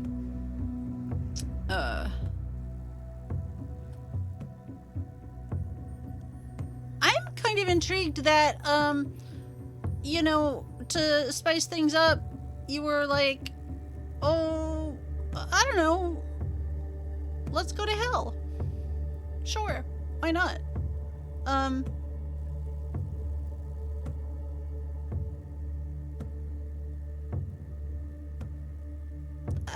I mean, we're here. We weren't really bored, though. We were kind of made an offer we couldn't refuse. I mean, we could have refused it, but it would have been silly. Out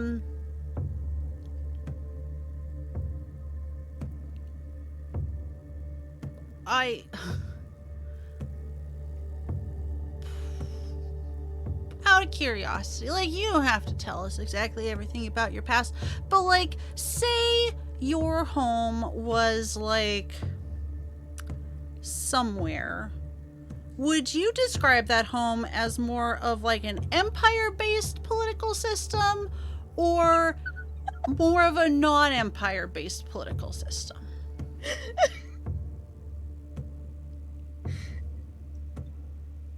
Winnie, I think you can just ask her if she's affiliated with the Nerian Empire. Well, I felt like that'd be a little obvious.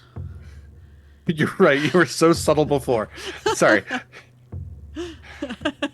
Jen not knowing enough about this world to know what the... Yeah. So Jen, to throw it to you, there is the, like, Roman, like, British Empire. Like, there is an empire that uses red as their primary color, red and purple, that, like, if you're looking at the map, occupy the, like, western half of the world and have been... Nope, Eastern. Thank you. There we go. I was a Western, Derek. I was in Boy Scouts. If you just keep going, it all becomes East again. What's Yeah. north or south? It's a circle. It's his It's a Western, circle. so it's our Eastern. So Yeah. That's right. Yeah. That's right. It's like when you look at a clock. That's how clocks work. No. So it occupies the eastern quadrant, and it's not the entire section of the map, but they're trying to make it the entire section of the map. Okay. A lot of it's oceanic, and I don't know how, like, up to date Callista is on, like, material plane politics because she's been dealing with the shit down here. But I think even when it comes to, like, the as above so below concept, like, I think when the world flooded, the river Styx got even wider, right? Like, deals happen more and more often where people are looking for military victories and to bring back this person from the dead because they died in war. And, like, even when it comes to, like, your knowledge of Navak and the Marinloths who, like, ferry on the river Styx, they used to have, like, longboats, like ferry boats, right? Nowadays, they sail ships because of the amount of souls they have to ferry that are dying in war. And a lot of these people not dying with the best celestial credit to their name, having made deals or whatever else. So yeah, you know that there's a lot of turmoil above, and the Nerian Empire being not exactly they see themselves as the good guys. It's not like everybody in an empire is a bad person, speaking as an American, but there's plenty of other types of rule that are lots of different places. There's plenty of kings, queens, everything else, but there is the empire as well. So I'd leave it totally up to you where you think you would be from. Above table, to be clear, historically, like throughout all the sessions we have had, our problem is with the Nerian Empire government, and we have multiple times said the regular people are not like... Absolutely. Yeah, Marcus, Scarlett's partner, was a Nerian citizen. Now he's a pirate, and they'd never take him back. Yeah. Cool. Well, they would, temporarily. Well, yeah, but... They would use as a crutch. And that is what Scarlett's scared of the most. That's for a different session. So yeah, there are plenty of islands where Callista could have called home. I leave it to you whether you think you'd be formerly under the Imperial thumb. I feel like I've been down here a while. I might have not been under Imperial thumb, but maybe was close enough that it might be one of the first ones that went. For sure. Absolutely a thing. Yeah. So in response to this, getting back to the table, say, I was near an empire, but I've not been up top for quite some time.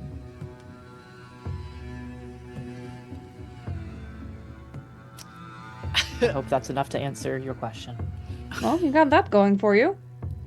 Winnie's just gonna turn not in the mind link, even though it probably should be, and face the others and be like, I don't know, I like her.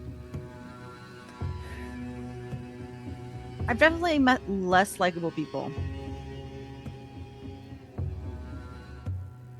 That is a real compliment coming from you. I will ask, does she give off the same glow? I think having been down here for so long, maybe Callista's found a way to kind of like subdue it a little bit. But I think if are you using? I'm not going to say like if you were going to do something and you don't actually do it, but would you like to use a divine sense? I mean, yeah. Okay. Using a divine sense. I get blinded. Yeah, it's fucking so awful, much. man. bad in here. Yeah. I'm going to say this is like so one of the things I love about divine sense is it mentions like smell, and I really like scent being something for divine sense, because like if you're gonna look in like infrared vision, that's one thing. I like detect magic like that. Divine sense is like all of your senses are picking up different things. So I think as far as divine sense go, this is like standing in an abattoir with a bouquet of roses in front of you. Like Callista is giving off good, Smells. pretty good. Yeah, Good I'm not going to say vibes. that Callista smells good. That feels weird. But everything We've already else, said it. That's fine. yeah, everything else around here is like as despoiled and like categorically definition evil as it can get. Callista, not that. Giving off those good vibes. And if it is that infrared, yes, you absolutely then can see that aura. So we came down here. Back in our plane, we have I am a paladin, and I had some kind of glow. Do you know where that came from? I may make a suggestion. Let's finish nursing our drinks. Take some time to vibe. And then we can get back to questions and maybe talk about hiring Callista, since she knows where she's coming from. Knows how to get around. Is this in the mind link? No, this is out loud. Okay. My intention was to make small talk. Yeah, But this is yes, Mare just. But yes, Acacia. Yeah. Sorry, this was Mare also being like, segue into a break for us. Sorry. I would prefer to get things done as quick as possible, as I don't want to be here longer than we have to. If you haven't noticed, we're kind of anomalies. Here. Yes, certainly. At Acacia saying like, it's like chill for a little bit. I want to scan the bar. For sure. And 'cause- Give me, yeah. Perception check, please. That is a 27. Yeah. You would also spot the bearded devil that is in the corner now. Those glowing eyes. Yeah. This is a. I'm not going to say this is unfamiliar person. I think this is somebody you've recognized before. You're having trouble like remembering his name, but you definitely know his boss, and it probably means that his boss is looking for you. So before you leave, you're likely going to have to make a stop to see Sizeth. But until then, it doesn't seem like he's interacting too much. And as you like look over and see him, he nods to you and like pushes up from the table and walks out of the tavern. Great. Quick vibe check for me, the player. How stoked am I about needing to go see Sizeth? Pretty bad. Yeah, that's what I thought. Not Okay. great. Yeah. Sizeth, just for your knowledge, is kind of a local crime boss of the Fetters. He kind of likes to know everybody who comes in so that he can make sure that they don't leave. You and him have had butted heads before, but you know there's a level of understanding. But as he sees the potential for 4 new soul coins, and the potential of that loss, I think there's kind of that nod has implications to it. It's not just we're gonna talk, but it's you understand what you're doing, right? You know you're not supposed to be doing this. What are you doing? Yeah. So The risk of going to well-kitted people who are definitely going to be more valuable, rather Yes. than he'll let me slide on some of the more common folk. Okay, that's good. As he leaves, I'm just gonna wait till he leaves and just like, oh shit. With that, I think that's a good place to take our break. So we're going to be back in about 10 to 15. Do the things, Petro Pets. Take care of yourselves. Enjoy our ad reel. Please feel free to support any of our wonderful affiliates. Get some discounts for yourself, like Long Dog Dice.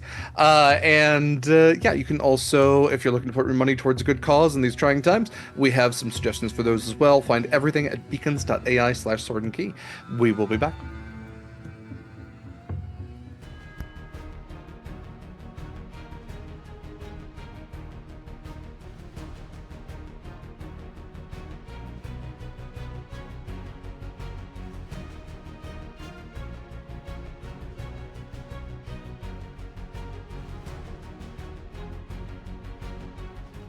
Vast and welcome back, everybody. Welcome back to Horizon's Call, our ongoing 5th season, 4 years. I don't know when we started this. It's been a long time nautical campaign, although not particularly nautical now, as the party find themselves in hell with perhaps a new companion. However shady she might be. I think it's deserved shade, to be fair, because you can't like tell everybody everything in hell. Nevertheless, you find yourselves at a tavern in hell.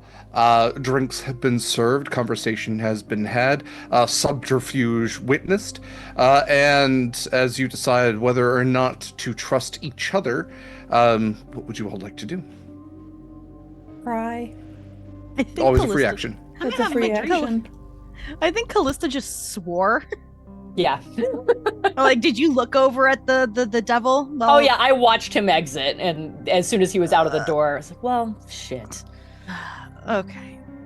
And I'm gonna just end the mind Also link. a friend of yours? Again, not the F word I would use. I'm gonna end the mind link between the party, and I'm gonna set up a new mind link with everybody.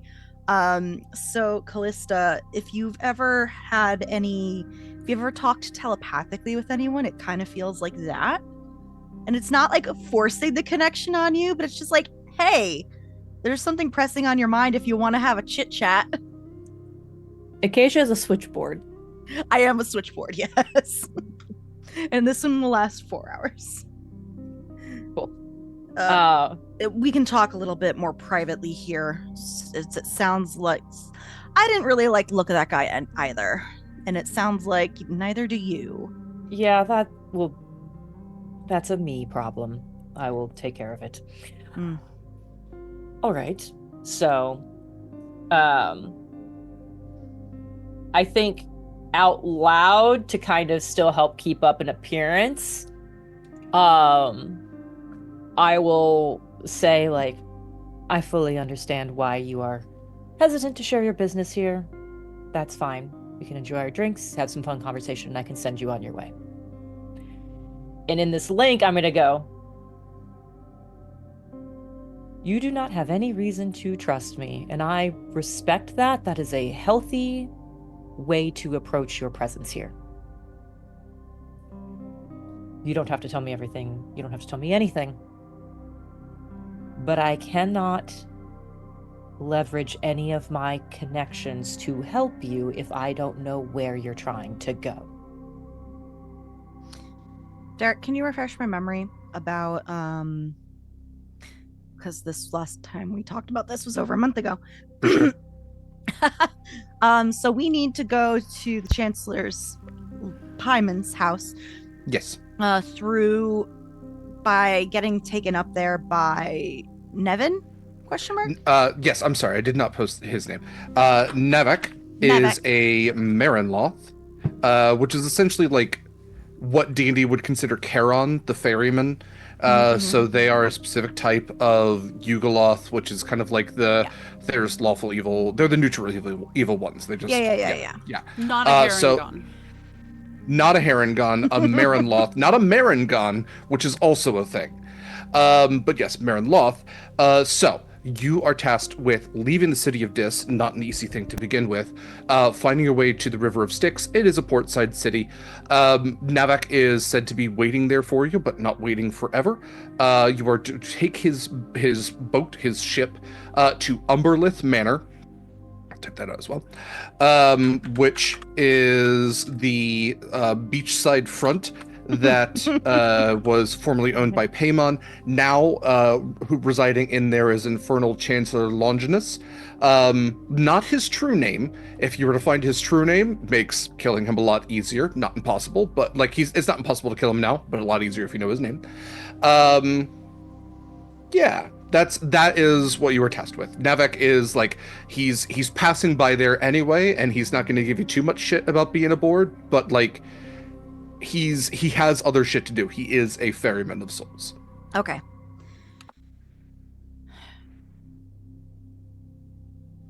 Yeah, we do need to get to the port so we can get to Nevek.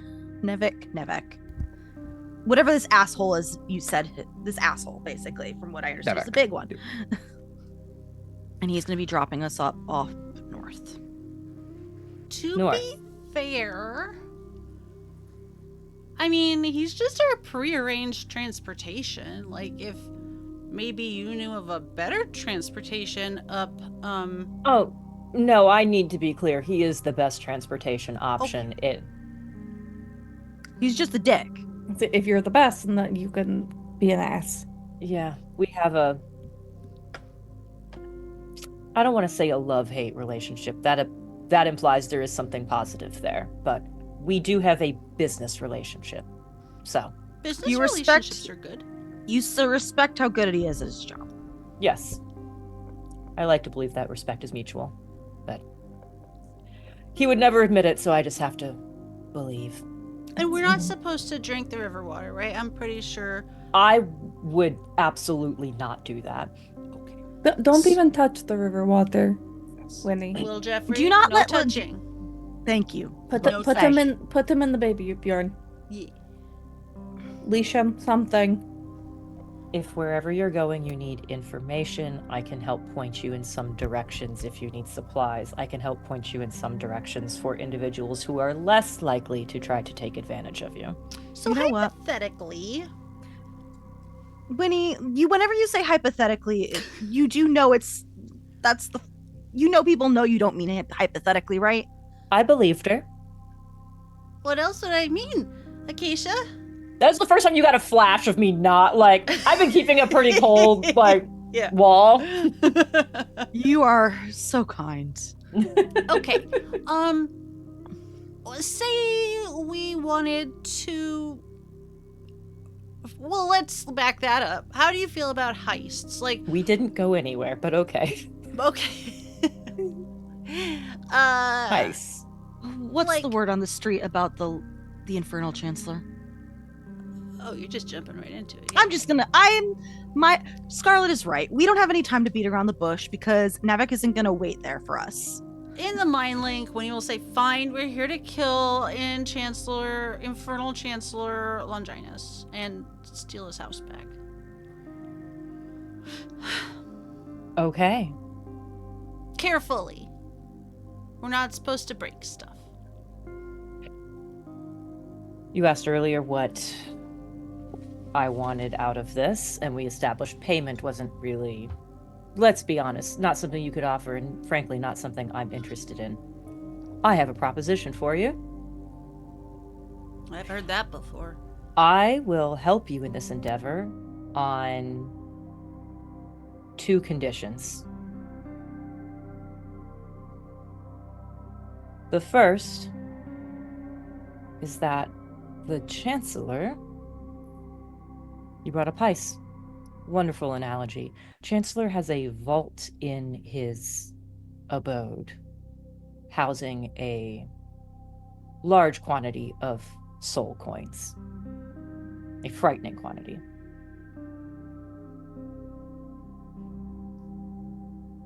You wanted to know what I'm doing here? There is a little bit of game to be played, and it is an unfortunate side effect. However, I am not particularly a fan of the idea of trapping a soul in a coin and using it as currency. Makes sense. I can't say I disagree with you. It's gross. Those souls need to be let go. I will help you on this if we make it a point to get into that vault. Do you know how to let them go? Take some time and some work, but eventually. The second condition is... You said you want to kill him? Yeah, that one's kind of non-negotiable. I think, like, that is literally like the crux of our contract, right? When you would know off the top of her head.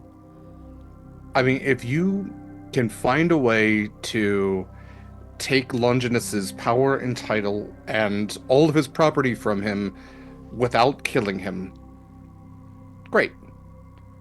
I can't think of how to do that. I have a Pokeball necklace. For a fire elemental. I'm sorry, it doesn't That work is for everybody. Already occupied. Do you have the mirror? Come out. Do you have the mirror? Did you leave it behind? I left it behind because Bee's Take care Oh, of the yep. plan is to do her wildlife Take care of the rescue owl thing. bear and everybody. That's right. Okay, I'm sorry. What is your condition? Because apparently maybe we don't need to kill him. My second condition is insistence that we kill him, and I do it. Oh, Final Is there blow. anything in our I want- contract about us having to do it? no. I want the final blow. He doesn't even You- need to die. You can all use him as a piñata up until that point. That's fine. But he needs to die, and I need to be the one to do it. Little Jeffrey, no kill stealing. I have no objections as long as he's dead. Jeffrey's No holding objections, his knife yeah. so tight. It's just a dagger. Don't worry about it. I don't even think he knows how to sharpen it. So I have no issues with you getting the soul coin. The only issue is that you won't at that point in order for us to get What do you need out of him being out of the picture? What is your goal here if you don't need to kill him and it's not soul coin cash? he just needs to be dead. That is our Phenomenal. He- To be he that needs to minimal have no damage power. to the Oh, yeah. owner. minimal damage to the house and stuff. Winnie is just going to unfortunate. recite Okay. the full contract because Honestly, that we probably seems have easier. a copy of it.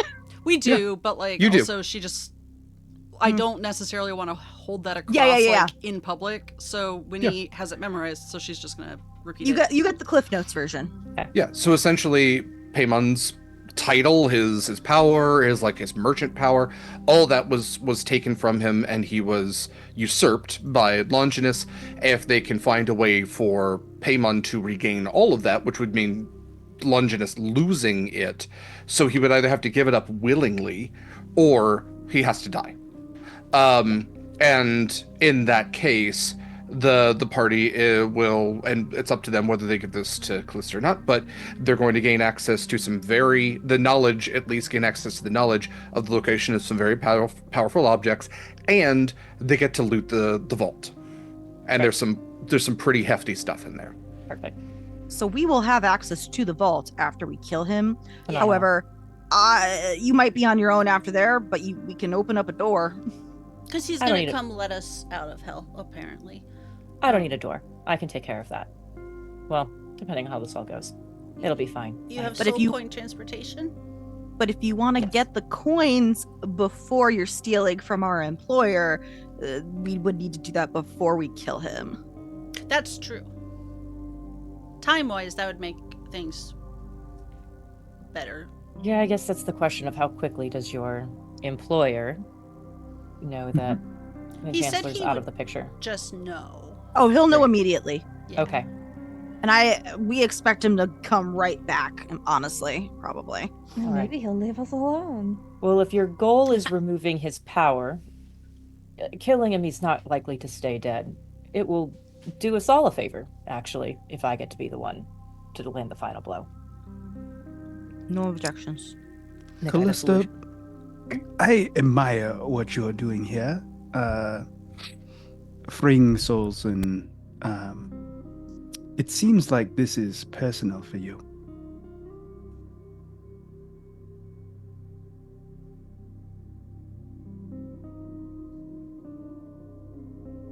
Maybe it is. And I'm going to point up at the cracked horn that's been like filled in and repaired. I'll be like, We are lucky to come across you, especially since goals align. it does feel quite fortuitous. We have a rudimentary blueprint of the household. Of course, it's not up to date and, it's moving around and changing. But we're also going to try and look for his true name somewhere in there before we confront him. Well, it's going to be something that is closely guarded, but that does mean he will keep it close by. Mhm. So, I just hope it's not inside anybody. he wouldn't be the first to do that. Not the last. Didn't It's been a while Dad since say I've there planned a was some heist. Heck yeah. archive of all the names? Something tells me it'll be easier to find it in the house than it will in the archive, though. Depends on your definition of easier. One will certainly take longer, one certainly carries more risk. I feel like it's a double-edged blade at that point. I would As all like things to. are in the house. I would still like to maybe not get access to the one where all the devil's true names are, because that would just be too Oh, many we'd be You such a see- target. I Other- also have a others theory will of motive notice. with that one. Acacia? Yes, Winnie. When we were, going to find Ogden, Mm-hmm. he, you were able to, point at where he was sometimes? Yes, I made sure to prepare that spell. Can you do that for something like this? How effective it might be, I'm not sure. It doesn't hurt to try, but with how devils are and how secretive and protective they are of their true names, it wouldn't surprise me if it was guarded against divination spells. But I'll try. I would recommend not wasting your time on it until we're at least out of the fetters. Oh, absolutely. I'm not gonna do it That's until we're fair. close. It has a limited range anyway. All right, so you have some information. That's good. We can go to Navik, and that will be what it is. What do folks think about the Infernal Chancellor around here? What can you tell us about him besides that you don't like him and you got beef? Yeah, I was gonna say DM. Yeah, I leave it to you for any personal stuff. What folks kind of say about Longinus is, so he's an Infernal Chancellor. That's a fancy title for somebody who is somehow shittier than a lot of other people in hell. He's not an archdevil by any means, but he sure would like to be one. That all said, to get to where he is, you have to play the game. And that means fucking over people and not dying yourself. Because if you're a devil that dies in hell, sorry, that's it. You're done. If you're lucky, you're gonna get brought back as a pile of somewhat sentient goo. So he played the game pretty well. He is an avid gambler, which is also like his game, which also his level of success implies that he is probably cheating, and yet people still play whatever he's loves dice, loves cards, loves dragon chess, big strategy kind of guy. You know that since he took over Umberlith Manor, he sits at the table a lot less. If anything, he makes special invitations to people at Umberlith Manor for special game nights. And while he loses a little bit, there's the saying, the house always wins, and at the end of the night, it's his house. So he's pretty reviled. All that said, reviled's a pretty good thing in hell. The other context I'll give you is that the Sizeth, the Amnesu, who is kind of like a local crime boss, if he was on the quote up and up in hell, he'd be an Infernal Chancellor as well. Like it's a title that implies that you have power, you have lesser devils beneath you, and those lesser devils are going to serve you until it's apt enough to stab you in the back so that they can take what you have. But it seems like for the time being, Longinus has taken a lot of what other people has. It's made him quite a few enemies, but nobody's been able to take him out just yet. And he's a big talker as well. He's a very manipulative person. A lot of his power comes from what he says and his ability to impact how other people feel and think. He's not a bruiser by any means. Great. I'm going to share most of that with the exception of any of the bits about me knowing a local crime boss who would be in that position if it wasn't for him. But I will be like, gambler, these are his games of choice. He sends special invitations out at this point to come and play games. Likes to hear his own voice. Likes to hear his own voice. It is very much like the when you, I will straight up look, I'm trying to remember who it was that I saw being nobody make any deals, and I'm gonna look and be like, the last one you ever want to make a deal with. He will absolutely, not like you want to make any deals with anyone down here, but I just realized the irony in saying that. You get what I mean. That was Scarlett. As we are making a deal with you. Yeah. Yes. Yeah, the big difference between her and everyone else and any devils, though, we're not bound by contract. And here's the thing is I'm going with you. He is dangerous, but he is aware of his precarious position. So that does mean he will, forgive the pun, play his cards close to his chest. Gives us a couple different avenues for entry and distraction, depending on which angle you want to play. Stealth for me, which might sound a little weird when you look at me because I'm literally a 1,000-pound horsewoman.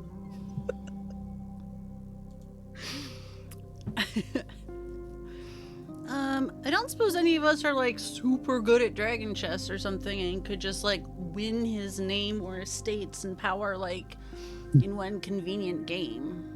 right? You're not really a gambler, are you? No. No. You don't get to that position by not cheating your ass off. Any wager you would make would go very poorly for you. That's a risk you want to take. By all means, I would recommend against it. No, thank you. I will stick with what I'm good at. Yeah. I mean, we're Breaking not too and bad at editing. cheating, Acacia, but it does seem a little excessive.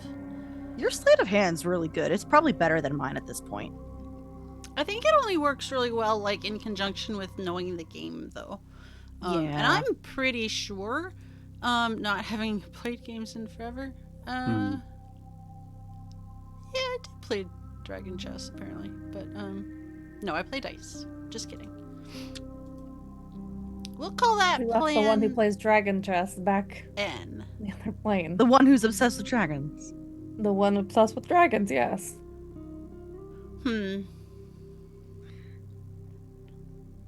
I'd rather do what I do best and skulk around. But if you have Skulking if you, it is.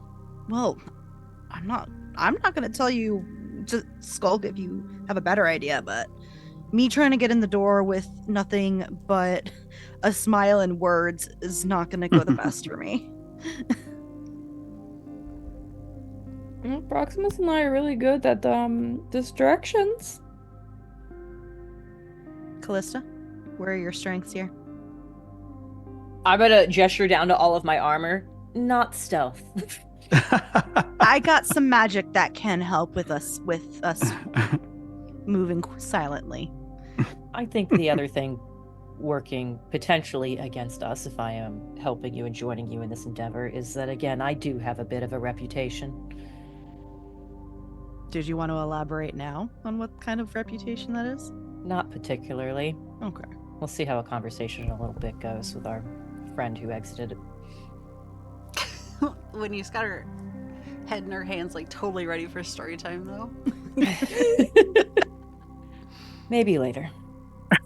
Fine.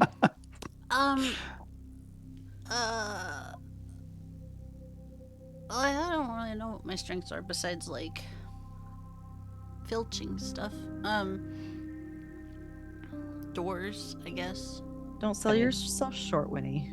I mean, that does certainly sound like a helpful skill for a heist, so... Yeah, apparently I can have skills in firearms, but I didn't think I was allowed any until now, so I don't have one to hand.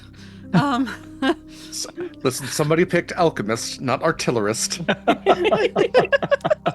I'm still proficient in firearms. I just don't Great. have one. That's you have You can't one. make them. We do have one gun, TM. Yeah. What? Yeah. A Yes. blunderbuss. Yeah. I thought we gave It's it back Bren- to Ogden. It was Brindle Canes, right? It had one Yeah. shot in it. You did also have brittle kids, but I believe Proximus broke that one. True. Yeah, but you did. If you give it back to Ogden, I don't remember. That's okay. But yes, you did at least have one temporarily. So Anyway. Sticking that in my back pocket for later. that's how you get shot. In an extremely combustive environment, also maybe not a good idea. Right. it's totally fine. Yeah. Let's not worry about that.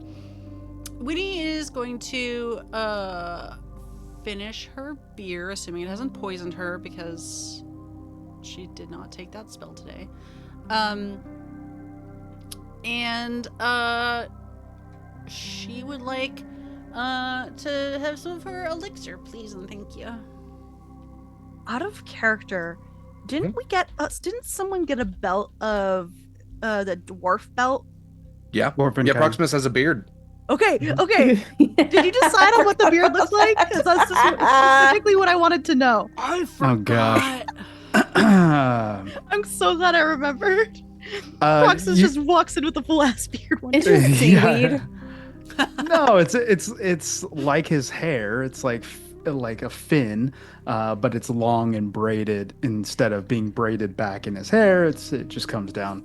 Chitinous, or- maybe even like tendrily, kind of like a bearded devil's is like Yeah, part of just it. kinda- Yeah. Little Jeffrey definitely tries to play with it, like whenever he's like in the area. So crooked. Before we went on am- break, Proximus said a thing about like I'm a paladin. Are you wearing any like visible symbology? Yeah. Yeah. My staff and my armor would have been engraved with different iconography of the Nalos people, which are the Triton tribe that I come from. Specifically, persona. Yeah. A Yeah. Do you have you have a sentinel shield? Is that right? Is there a symbol on your shield at all? Nope, I gave that Okay. to Acacia. That's right. That's right. Yeah, my Yeah. sentinel shields. I think it Yeah. just has an eye on it. I think Yeah, it just does. the eye. But you do at least have the glaive, and yeah, the armor has a cultural and religious significance to it. Okay, Jen, this is a special moment for all of us, and also to answer your question, Winnie. Technically, alcohol is poison, but I think you've only had one drink, so it's not worthy of a Constitution saving throw. You do pray to a dwarven god of alcohol, so that'd be wild. But this is our I would havoc. have cheered him before I started drinking, but like to Yeah, myself. pour one out for the bearded one. This is our Havoc's Tonic of Undiluted Chaos. It is a D100 sheet with some pretty wild shit on it. We've gotten some I haven't weird died yet. No, some weird permanent stuff has happened to Winnie though. Some weird temporary, even weirder temporary stuff. Winnie, go ahead and give me a D100, please. Oh, I'm actually immune to poison because of this. I forgot about that. Oh, you are. That's right. That's right. 42. So Winnie can't get drunk. 42.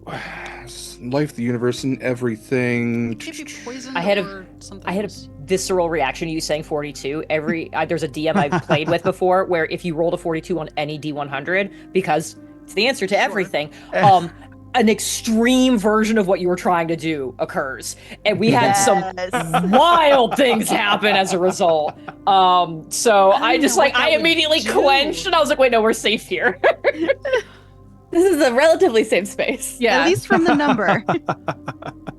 Speaking of safe spaces, Winnie, I need a D4, I think. What is that segue? I don't know what that means. Speaking of safe places. Oh, I lost it. It is a 2. Great. So Winnie, you're sitting at the table, right? Yeah, I would have sat back down. Okay. Much as when Acacia moved towards the table, it spread to accommodate. You all watch as Winnie just maybe takes out a little flask and just takes a swig, but as she does the sense, the preternatural sense of the hells picks up on something wrong, and the bench that Winnie is sitting on just flies back. She stays on it, but you watch as a spherical, almost hamster ball of energy appears around Winnie as she is now trapped inside of a resilient sphere. So nothing, not physical objects, energy, or other spells can pass through this barrier in or out, though a creature can breathe. It's immune to all damage, and a creature inside the object can't be damaged by attacks or effects, nor can a creature inside the sphere damage anything outside of it. It's weightless, just large enough to contain the creature inside. Enclosed creature can use an action to push against the walls and thus roll the sphere up to half its speed, and it can be picked up by other creatures as long as they can reasonably pick up whoever is inside of it. Winnie! Winnie, does that's this a last? new one. Is now the time to drink your weird ass tonic. I thought it could help. Could someone else take the baby Bjorn, which is now probably sitting on the floor with little Jeffrey? He's an just, object. Little turp. Oh, you're right. Winnie! Just kidding. Oh my I God. like how we're trying to be inconspicuous, and yet here we are. Here we are. Winnie, once you're out of that, I am taking the tonic until we're back on the material plane. I am confiscating it. You have now gotten this tonic taken away from you twice. How does that feel? That said, you now have 2 minutes to drink that tonic again. Actually, I'm sorry. I think you can only drink it once a day. I do only drink it once a day. Only once a day. That's true. Okay, never mind. I do not know what that even means. Oh, no. I know what time means in hell. I was thinking of the other planes. Winnie's gonna just like turn her back on the table and like do like a shell game with all of her different pockets. So yeah, I'll be fine in like it feels like 2 minutes, 2 hours, or 2 days. It sort of feels like the voice of God might have said 2 minutes though, so that's good. Colonel Mac?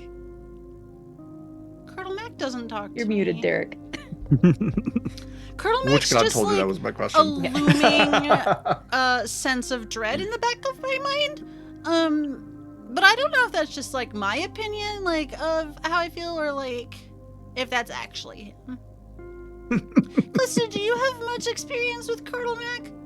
Because I could really use someone to talk to about him, and it turns out I don't know many people. Let me tell you about my Lord and Savior, Colonel Mac. Yeah. Any of that, does that ring a bell for me at all? What is that?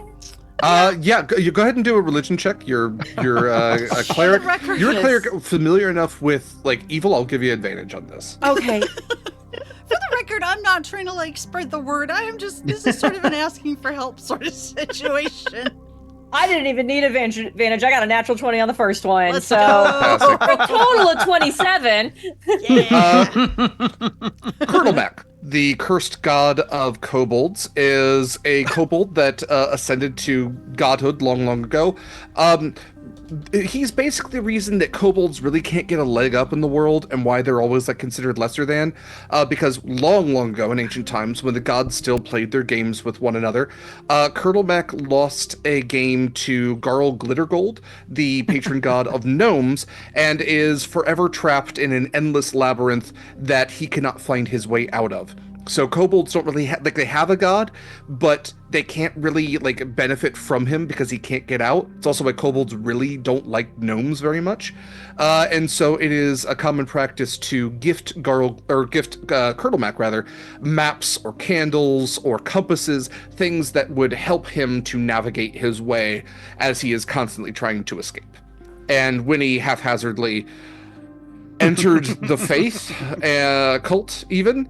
One of her many religions she's got under her belt.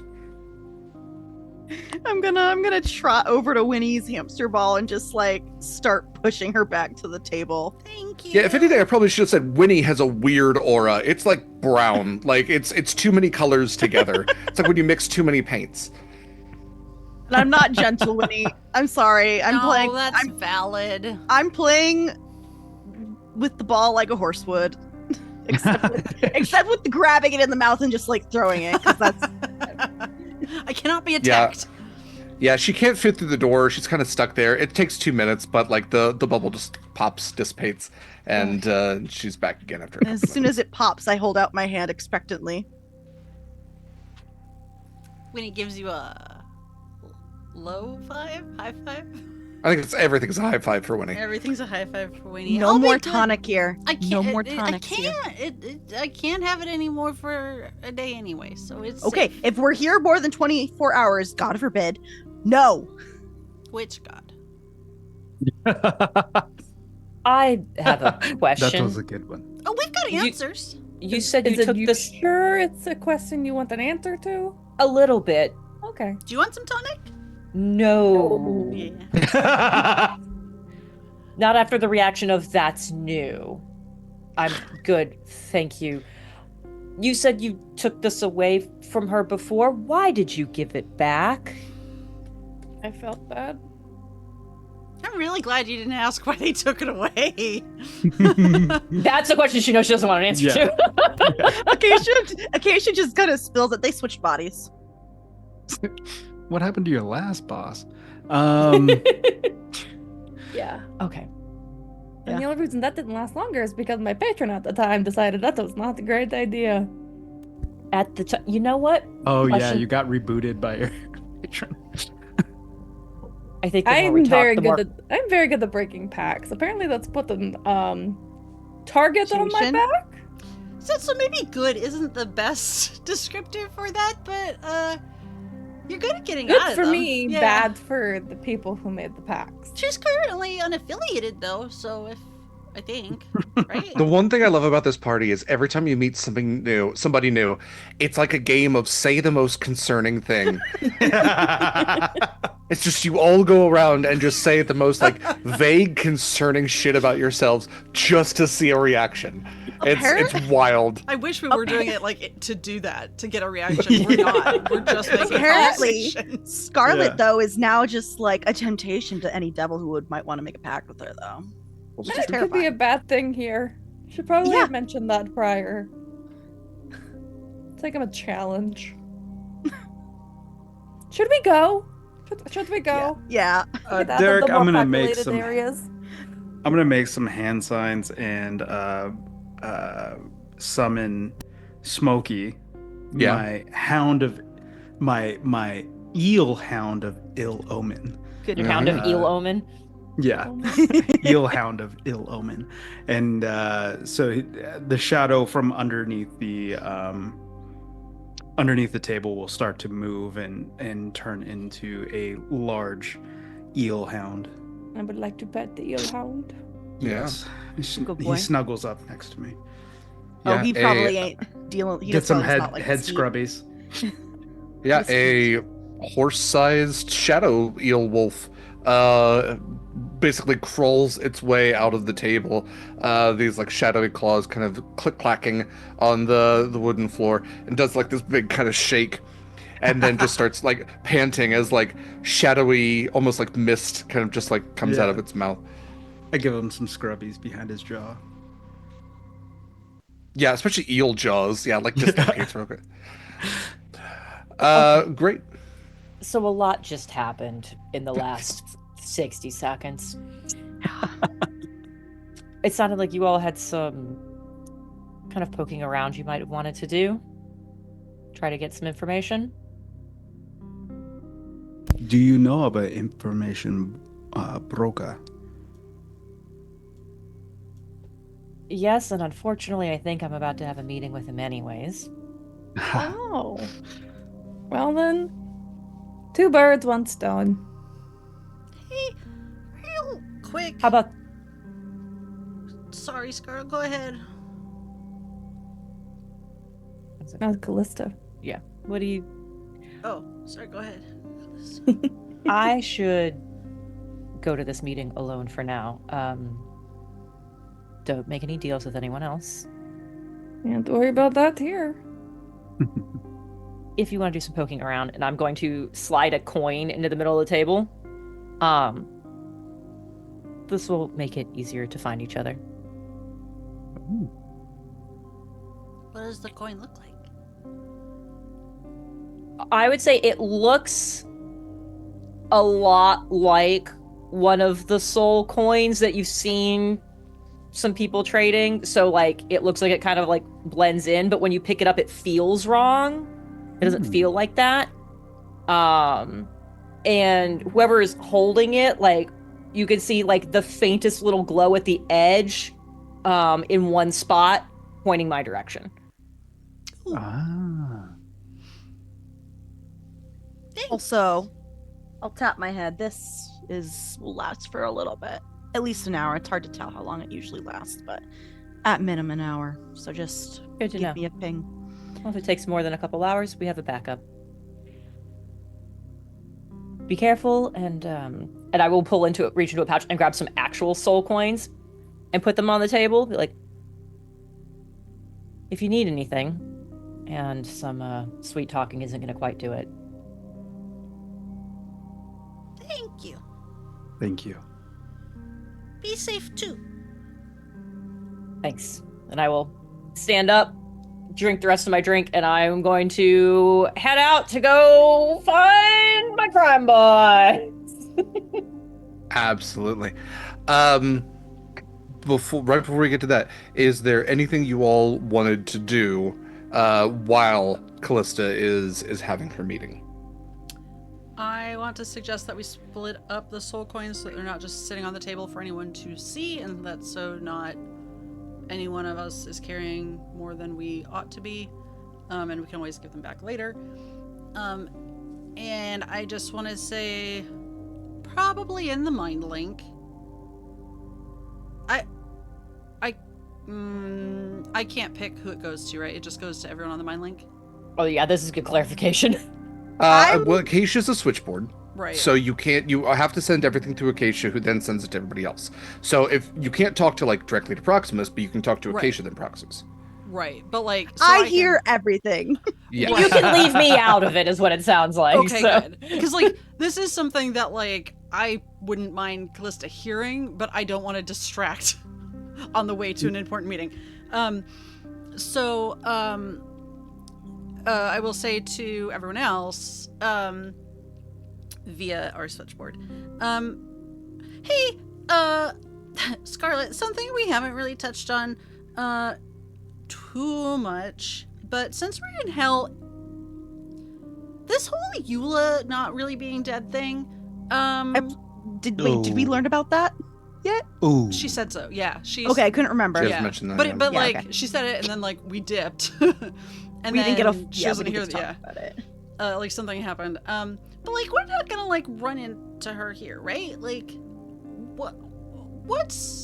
What's the deal with dead demigods?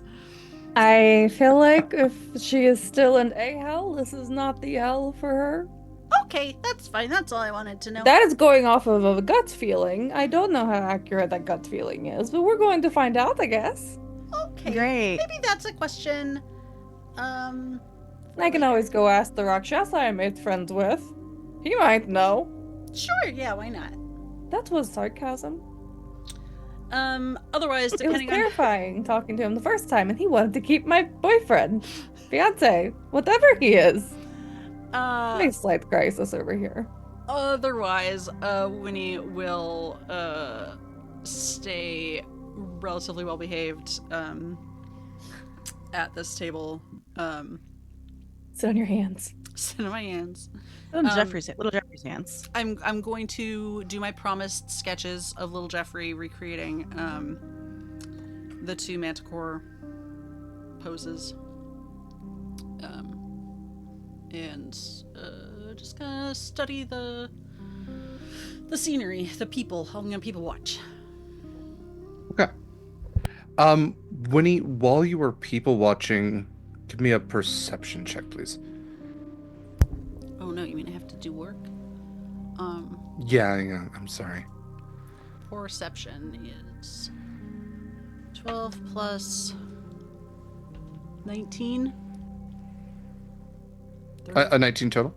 No, 12 plus 19, so that's... Oh, 12 plus 9. Jesus Christ. That perception's Okay. 12! Okay. Okay. That's right. It's absolutely broken shit.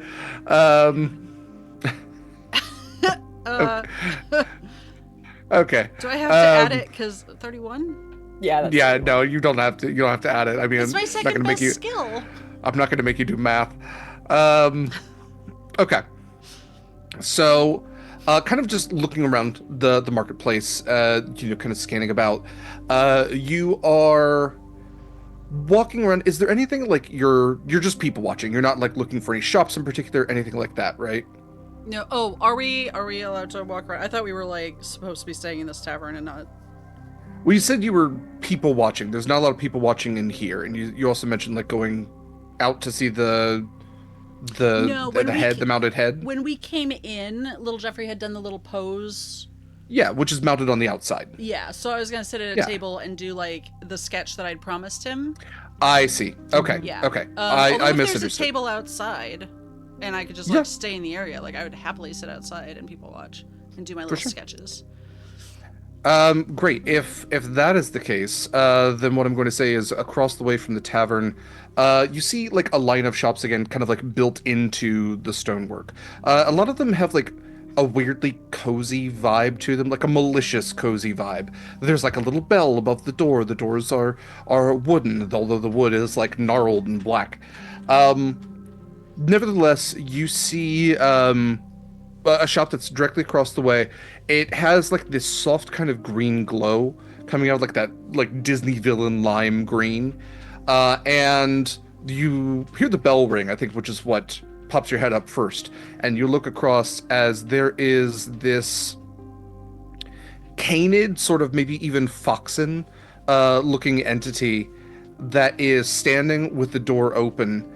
And as you look over, they have like this little pince-nez glasses on their snoot, and this like really like big coat. The coat actually has like this this hood, not hood.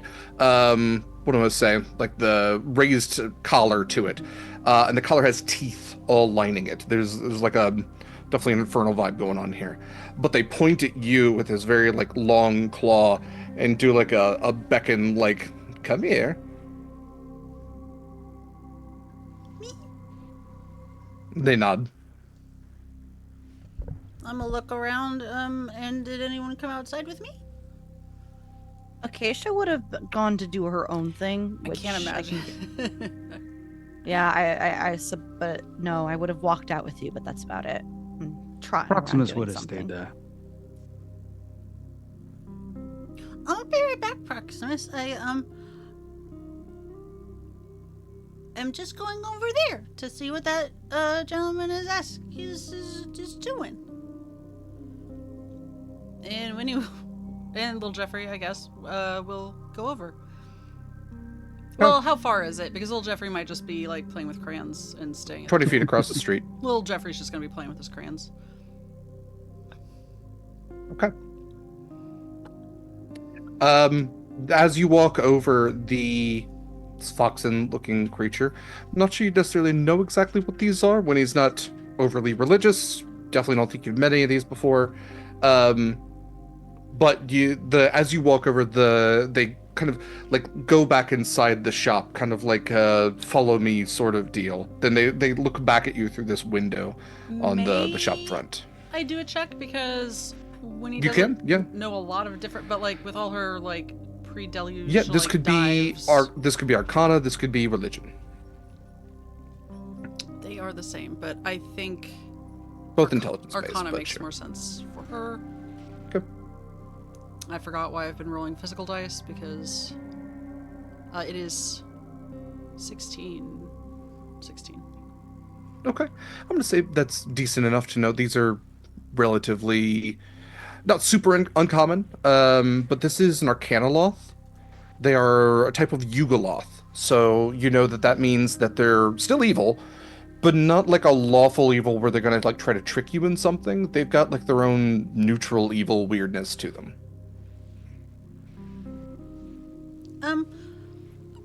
Hi, I'm just waiting for my friends and stuff. I don't have a lot of time. What's this shop you've got here?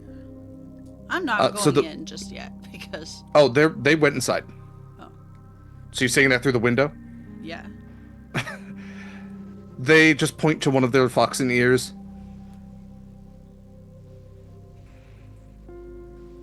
Hey, Proximus, I'll be right back. I'm just gonna go check out this. Does it look like a shop or is it like a house? It does. Looking in, it looks like a potion shop. Oh my goodness. Okay, yeah, I gotta go check it out, Proximus. I'll be right. Do you want me to take him or have you got little Jeffrey? I got him here. Okay. Don't get into any trouble, please. No, don't let him eat the table. And Winnie is going to open the door carefully because those bells make terrible sounds.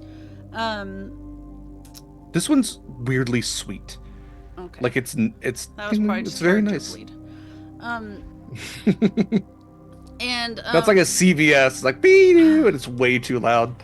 What does it look like inside? Inside, you're still getting that green glow, almost from like the floorboards, but they're like every wall is lined with like potion racks just like everywhere. There's a counter, like L-shaped counter, that this entity has moved to the other side of, and is kind of leaning forward on their elbows with these like jagged, steepled fingers. Not a distrust of you. This is years of conditioning by Anik. Winnie has opened the door, and she's not in it yet. Like, she's still on the outside, and she's gonna flick down her goggles of detect magic, because this is hell, and like, you can't take everything at its word. I'm gonna say there's no illusory magic, but there is transmutation magic. everywhere. And the potions themselves do seem to be legit. There's a variety of types of magic the potions are giving off, but the building itself has a lot of transmutation magic to it, and then you're getting like straight like whatever neutral evil kind of magic, like legit born with it. Okay. You know, maybe like, they're born with this it, is maybe not it's like maybe it's hell. and like the building equivalent of like an anglerfish or something. Like, No. it is a building that No, has been... it's more like it's the building requirement or build. Well, there I kind of gave a not that I want to support Harry Potter at all, but it's like it's the building equivalent of the room of requirement. I see what you're saying. Yeah. Okay. I was far more concerned that it was just going to eat me. So, yeah. There's worse things. There's always worse things.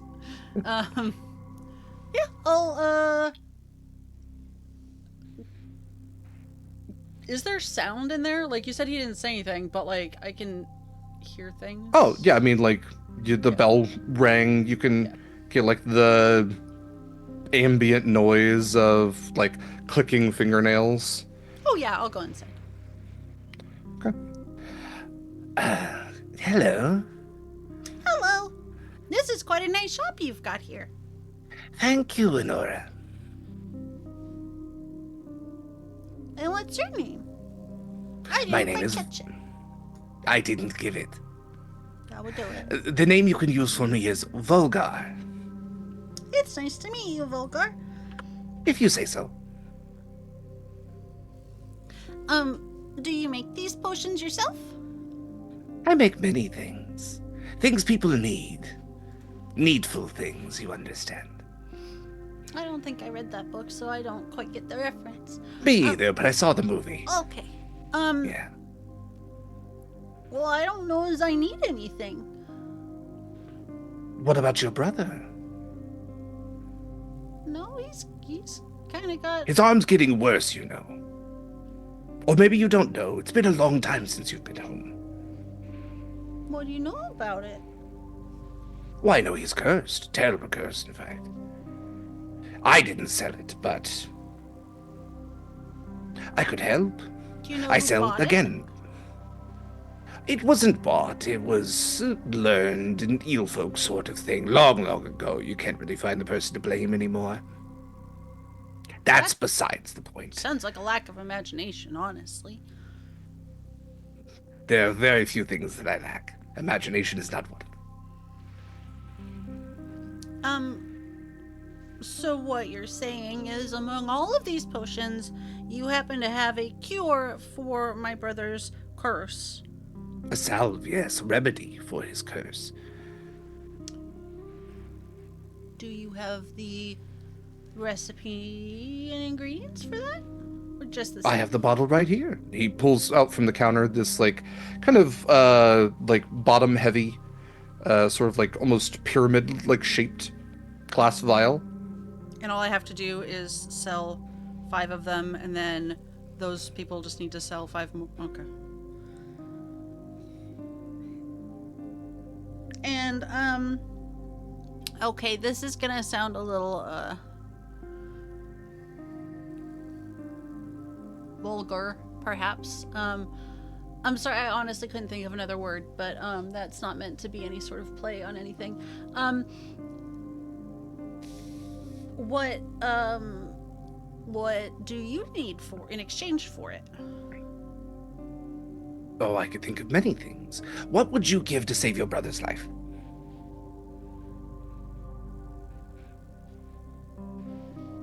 Well, I a life for a life, maybe. Like, say, Oh, what's sorry. Sorry, I did not realize it was. Acacia, somewhere in the world, all of the hairs on your body stand on end.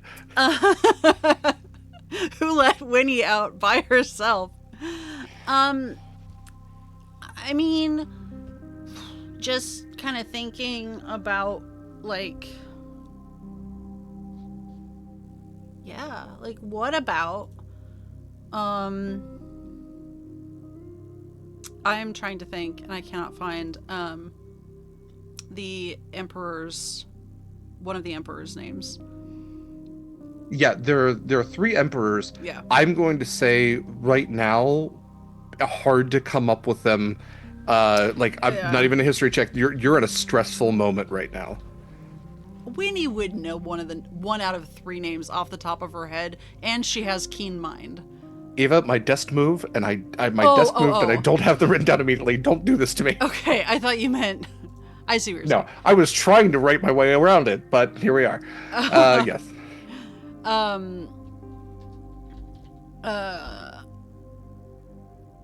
Yeah. So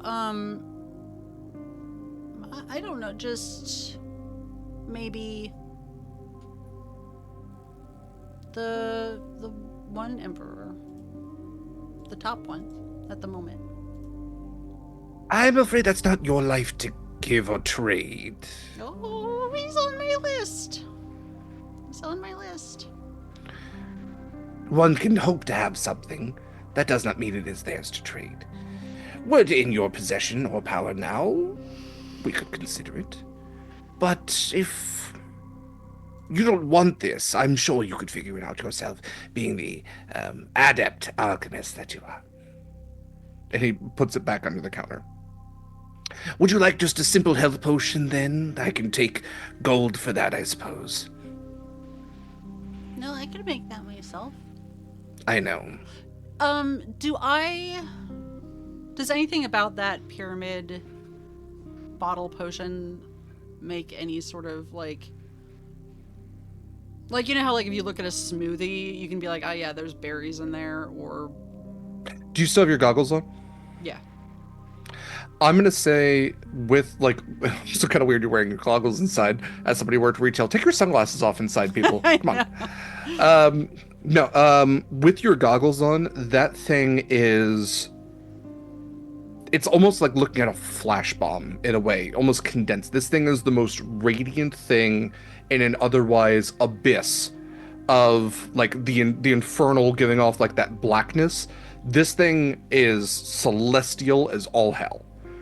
Like this thing could cure probably almost anything, but it definitely could cure a pretty severe curse. Could cure a broken heart. Maybe. Okay, well, no, I'm pretty good on health potions. But thank you. And thank you for letting me know that there is a cure for my brother's arm, because I wasn't really too sure about that. But now I know where to look. I know it's not locally sourced, but... Look, not lurk. Just to be clear.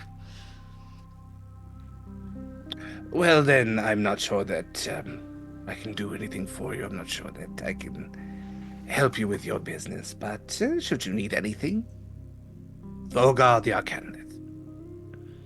Yeah, I don't really think I have anything that you would want that I'm able to give.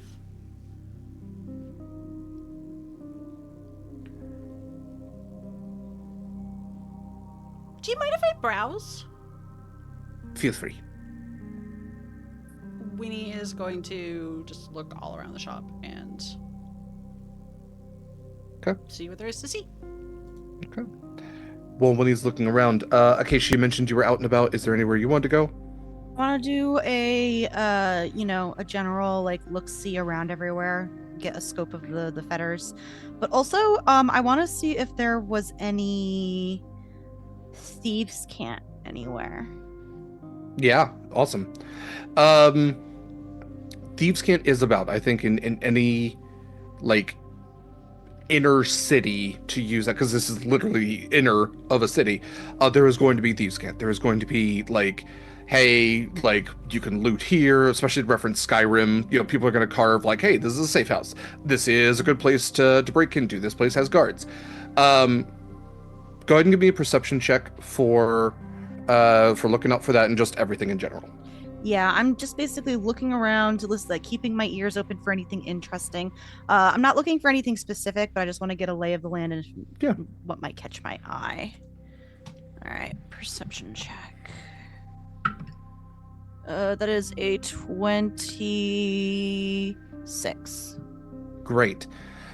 Looking around, you can see that there is little marks of thieves' cant that have been carved into the stonework. The metalwork doesn't really have anything on it, and judging by the heat coming off of it, you kind of get that any rogues down here probably were pretty wary about getting even close to that. However, the stonework every now and then has a shop that's marked as, like, good seller, good prices. There might be a mark for, like, this one's going to cheat you.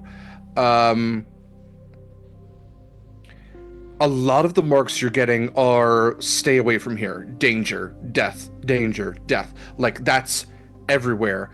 And then in addition to all of that, besides just the thieves' cant, you start to notice that all over the wall, in various parts, in different handwritings just carved into it, are various forms of the phrase, "How do I leave?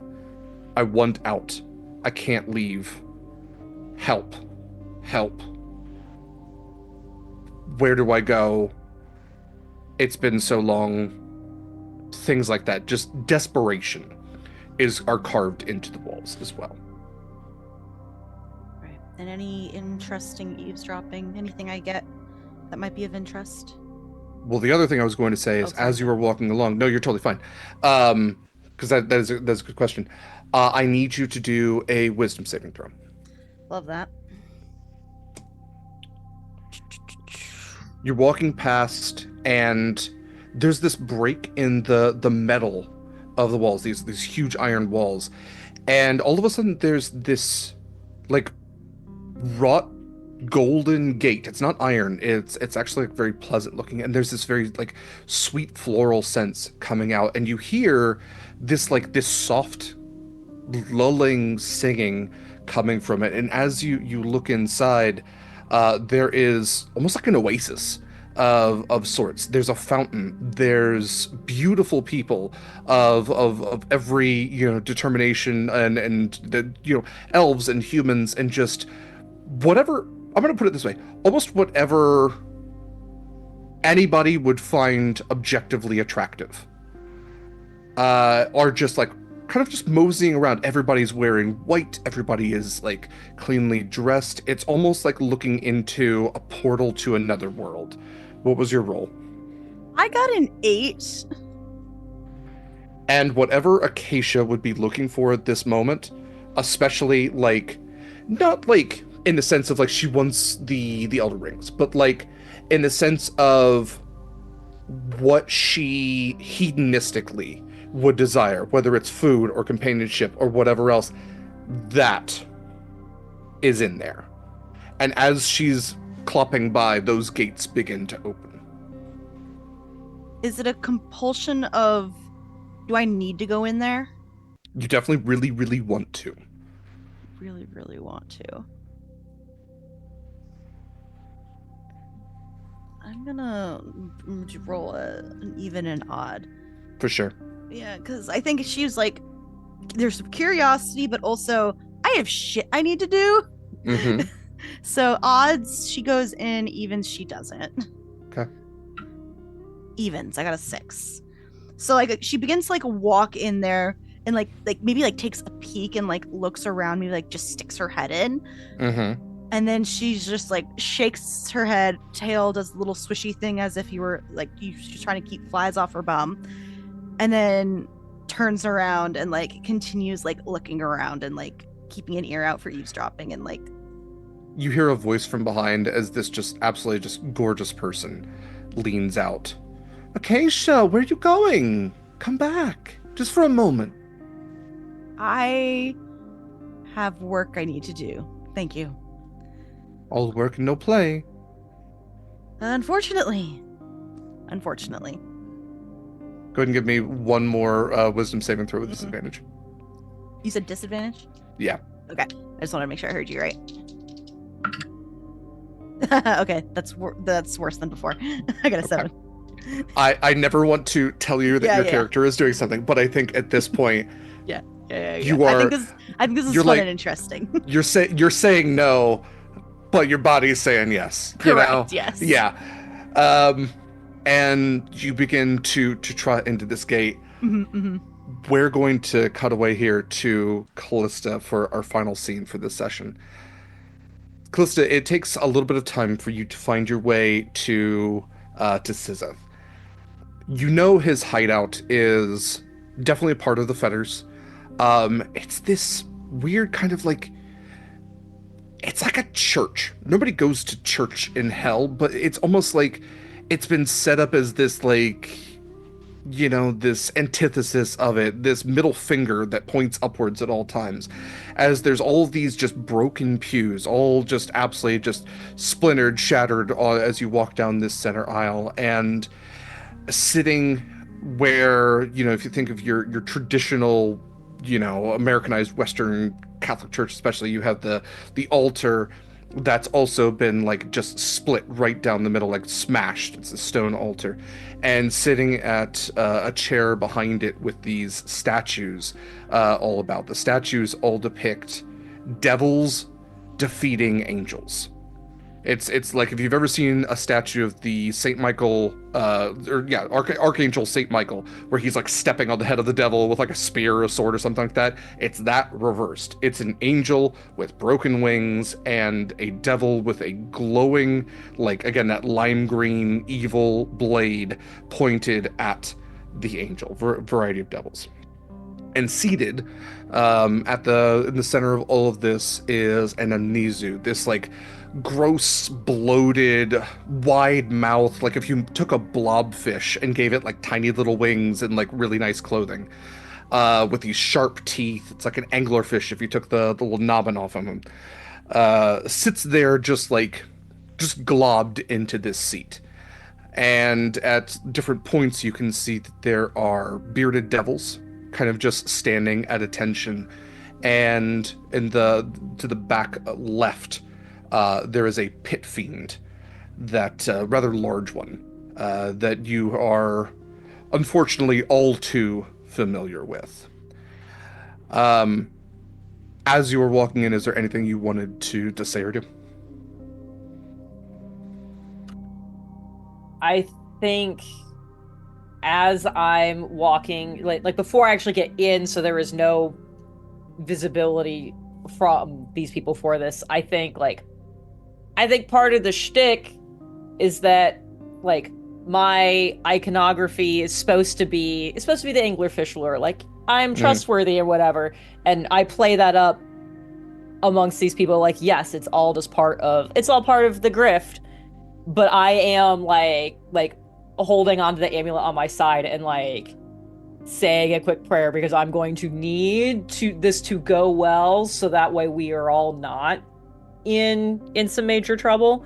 That music was so rude. But I am absolutely just going to like be holding that and just be like, I know you do not have much reach down here, but Avandra, I could use your blessing. And let go of the amulet and walk in, head high, that swagger of like, yeah, you wanted to see me, that kind of thing. You walk down this like very long walk to get to the steps of this dais, and as you do, finally reach that point, the Amnesu, almost like that's when he realizes you're there. His eyes just kind of like shoot up. Callista, thank you so much for coming to see me. What? I was so worried that you had gotten some sort of silly idea in your head. I heard about these newcomers, and I said to myself, Callista wouldn't fuck me over, would she?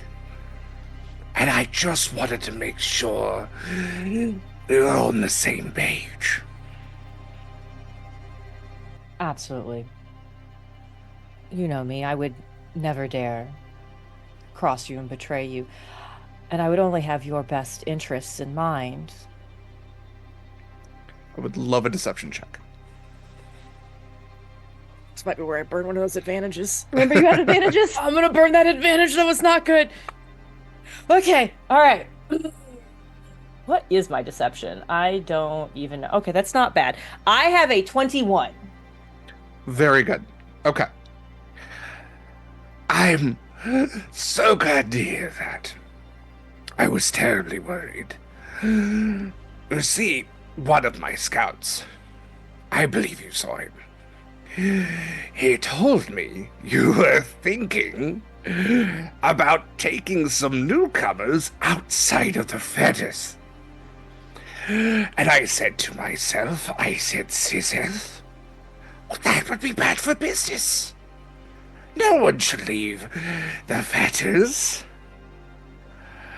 So I'm glad we've agreed. That would be silly. What if I told you letting them leave would get you the position you've been after?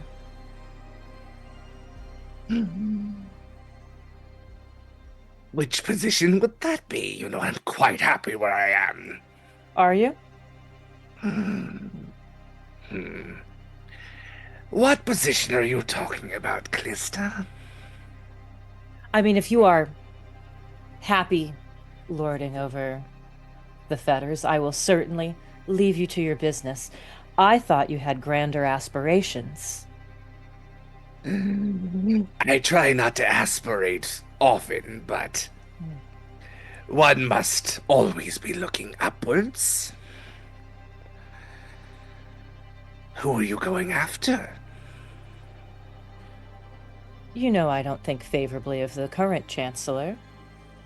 I would much rather someone take that position who I do have a positive working relationship with. I see. My concern is I've heard through the rotting grapevine, as it were, that these visitors have met with Paimon. So I said to myself, Sisseth, if Longinus loses his title, won't just Paimon come and take it back? And that's just an extra mess for me.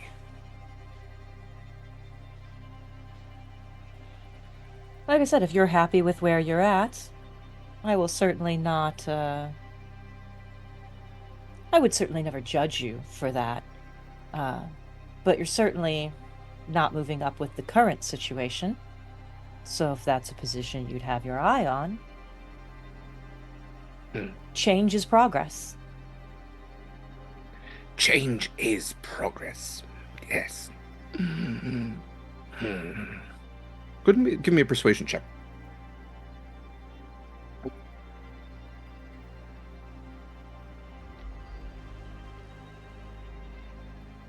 gonna burn another one. Okay. That was a good choice. That is a dirty 20. Fantastic. Okay. Okay. His eye twitches just a little bit. His left eye twitches. And he sticks up this like way too like elongated bony hand. It's very distorted considering like how bloated he is. It's just way too skinny. And he just waves over the pit fiend. And this Balrog, essentially, which is what they are. I know that you can't say that with the Tolkien estate and everything, but they are Balrogs. This being of flame and shadow, this brawler, bruiser, just ruin your life kind of creature, stomps over and leans this horned face down. And he holds up a hand and just whispers over to the pit fiend. And there's just a nod. All right, Callista. It's a bit of a 50-50 for me at this point. The way that I see it is, if you succeed, that sounds good for me. If you fail, I'm worried I'm losing out on, what would that be, 5 soul coins? Yours included, of course. So, what I'll tell you is, I'll give you a chance. You don't have my support. That would be bad for business. But I'll give you 30 minutes. 30 infernal minutes to get you and your new friends out of this. Not out of the fetters, out of this. After that, I'm sending Gorgoloth after you. And he gestures over to the pit fiend. And Gorgoloth has wanted to kill you for a very long time. Sure That's he the has. offer. Indeed. That is my generosity to you for our business relationship. The time's already started. And he just does like a way too bony Yeah. wave. Yeah. Good luck. Thank you for generosity. And I'm going to start walking out. And in the little mind link, be like, we have to get moving now. You get a little from Acacia and just like, very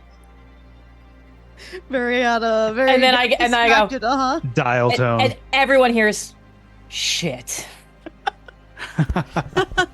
So that's just as like you're walking out of these large, wooden doors, like cathedral doors, just kind of shouts at, "I'd be running if I were you." And that's where we're going to end for tonight. Thank you all so much to these wonderful players. Thank you so much to Jen for joining us for this session. Jen will be back next time, and the time after that, and maybe even the time after that, I don't know.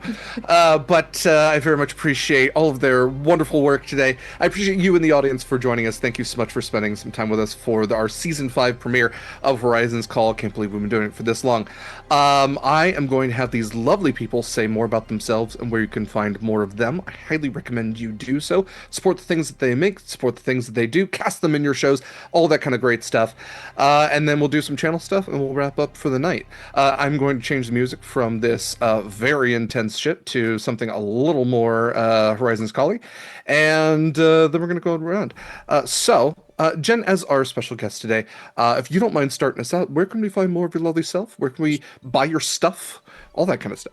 Well, I'm still very stressed. Okay, hey, yes, I'm Jen. Thank you. I'm Low Zelda in all places internet. I also do Long Dog Dice. I make dice and some other resiny trinket things like cool little trays and little D20 coasters and things like that. And you can find that at longdogdice.com. It's very easy. And it's named for my dachshunds, so it's all cute and stuff. But yes, I also stream on my channel usually a lot of weird murder mystery games. So we're playing Somnium Files right now, if that's your jam. Love that. That's awesome. And of course, Long Dog Dice is an affiliate with Sword and Key, so it's always awesome to have wonderful folks such as yourself. Please check out Long Dog Dice. I'll say more about that here in a bit. But yeah, find your perfect dice set. I guarantee it's there. Okay, let's go ahead and do our otherwise U-shaped on the overlay. So, Mare, if you don't mind starting us out from there, where can we find more of your love itself? Hi, I'm Merritt. You can find me on all applicable social media, Archmage of Dice. I'm not really doing a lot right now. I have this every Saturday at 6 p.m. Eastern Time. I know at some point in the spring, I will also be showing up on Valdurant's channel with our Season 3 of our Avatar The Last Airbender game, where I get to play our little Fire Nation lad who ran away. And I don't know. I don't have a date for this yet, but I will be having a pre-recorded one-shot recorded running over on Girls Run These Worlds, but I'll let y'all know once that is all set. That's awesome. Okay. Next up, then, we have Eva. Hi, hello. I'm Eva. You can find me here always. You can sometimes find me over on BlueSky at Eva Serrate. I am just not it on social media. I'm sorry.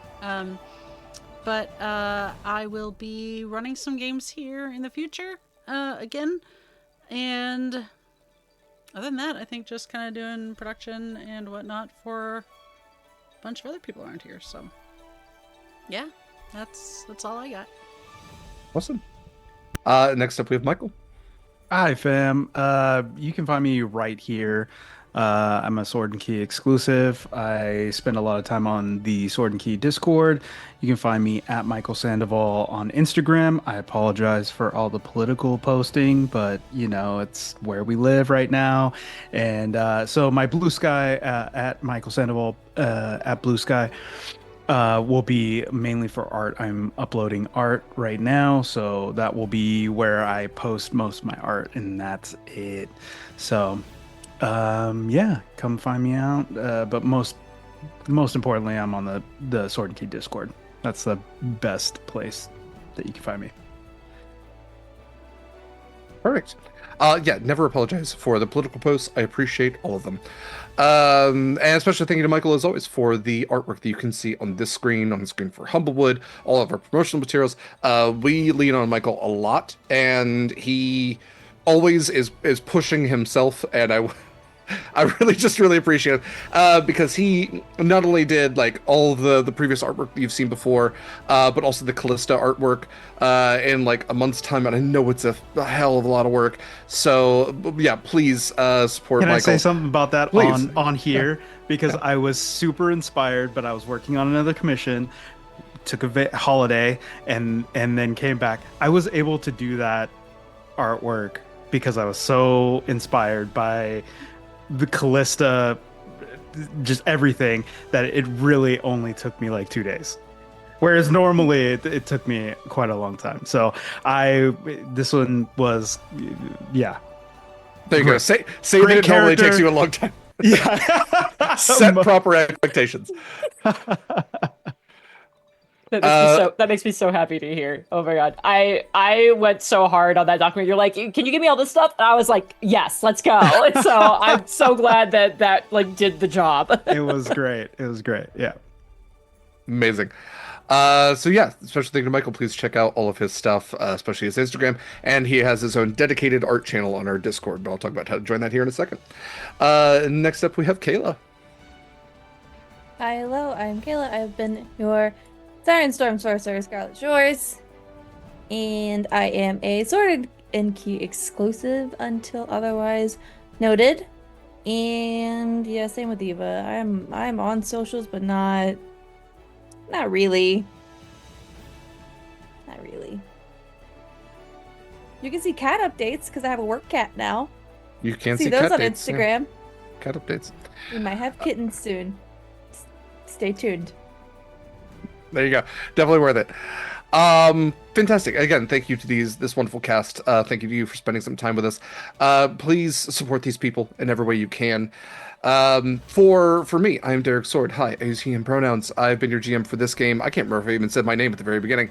But I have been your GM for this game in many games. I am the sword half of Sword and Key, Eva being the key half of Sword and Key. Yeah, this is so awesome. If you want to find more of Sword and Key stuff, please check out beacons.ai/Sword and Key. Has all of our stuff in one neat, nice place. You can see all of our socials. Currently, we are using Instagram and BlueSky because we're not on Twitter. We are also, let's see, I lost my train of thought. There we go. You can also join our Discord and hang out with cool people, talk about cool things. We also do movie nights, just to shout that out real quick, which is going to start 2 minutes ago. So I'll get that going here shortly. But movie nights are free. All you have to do is hang out on our Discord, and we're watching The Lighthouse tonight, the Robert Pattinson, Willem Dafoe nautical horror, because it felt topical. We typically do them every other Friday, but Eva and I were at Emerald City Comic Con last night, and we didn't get back until real late, so it moved it tonight. Yeah, you can also, on our beacons, see our affiliate ships. We are an affiliate with Long Dog Dice, so you can get your perfect dice set there. I highly recommend you do, and use our discount for 10% off your first purchase. We are also affiliates with Eldritch Foundry. If you're looking to get custom minis, 10% off your first purchase as well with a special code. And we are affiliates with Wishbone Cosmetics. We also have a 10% off code. If you're looking to get a makeup palette from a UK-based, queer-owned vegan makeup company. And then, yeah, we're also an affiliate with, I set all my books aside. We're an affiliate with Hit Point Press, the makers of Humblewood. All this is Humblewood Tales, and the Griffin Saddlebag books, and the Islands of Sina Una, and tons of other really cool things. And you can use our custom link to basically show them that, you know, we matter a little bit. I believe they provide like a 10% discount if you give your email, but it's really appreciative if you can use our custom link if you're looking to buy minis or books or music licenses. Even some of the music that you hear in our streams actually comes from officially Hit Point Press, so definitely check them out. You can also donate towards any number of great causes. We have some philanthropies that we suggest that some of our games are in support of, like Fauna and Flora International, which Humblewood is in support of, Palestine Children's Relief Fund, Canadian Campaigns for Independence. And yeah, you can also see links to our podcast, Monster Crush. Monster Crush is a podcast to do with my friend LD. We talk about different cryptid creatures, miscellaneous monsters from myth, and how smoochable they are. So if you like monster loving, that's the podcast for you. You can find it wherever podcasts are found. We're currently in the March of Madness, which is our Lovecraftian our salty single smooch elimination bracket, because it's like the basketball bracket, but it's for fucking Lovecraftian monsters. And LD really likes it, so we've had episode 1 come out for our Bog conference. We have our Goo conference coming out next week. And speaking of when things are coming out, that's probably not a great thing to say when it comes to Lovecraftian monsters. There we go. We have our calendar. So again, we have a movie night show starting here shortly over on our Discord. Tomorrow we will have Humblewood Yonderbound back at 10 a.m. Pacific time. That plays 10 a.m. on Sundays. Gate Night, where LD Shadow and I play Baldur's Gate 3 at 7 p.m. Pacific time on Tuesdays. And then Horizon's Call will be back next week and all the weeks to follow until we're logically done with this at 3 p.m. Pacific time. That's pretty much it for this month, but stuff will be added as we're going to have some applications out and new games here soon. Once I have the time to read stuff, I guarantee it's going to happen one of these days. That's pretty much it. I want to thank all of the wonderful people that Eva and I met at Emerald City Comic Con. Yesterday, we met some really great folks, some really cool people that turns out knew who we were a little bit as well, which is wild. So if that was one of you, hey, it was really nice seeing you. Again, thank you to Jen, thank you to you in the audience, thank you to everyone with this wonderful cast.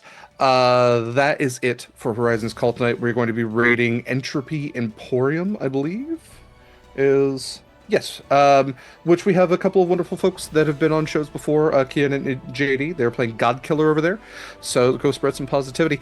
And until next time, folks, remember to take care of yourselves, take care of others, and fair winds and following seas, brave mariners. We'll see you next week.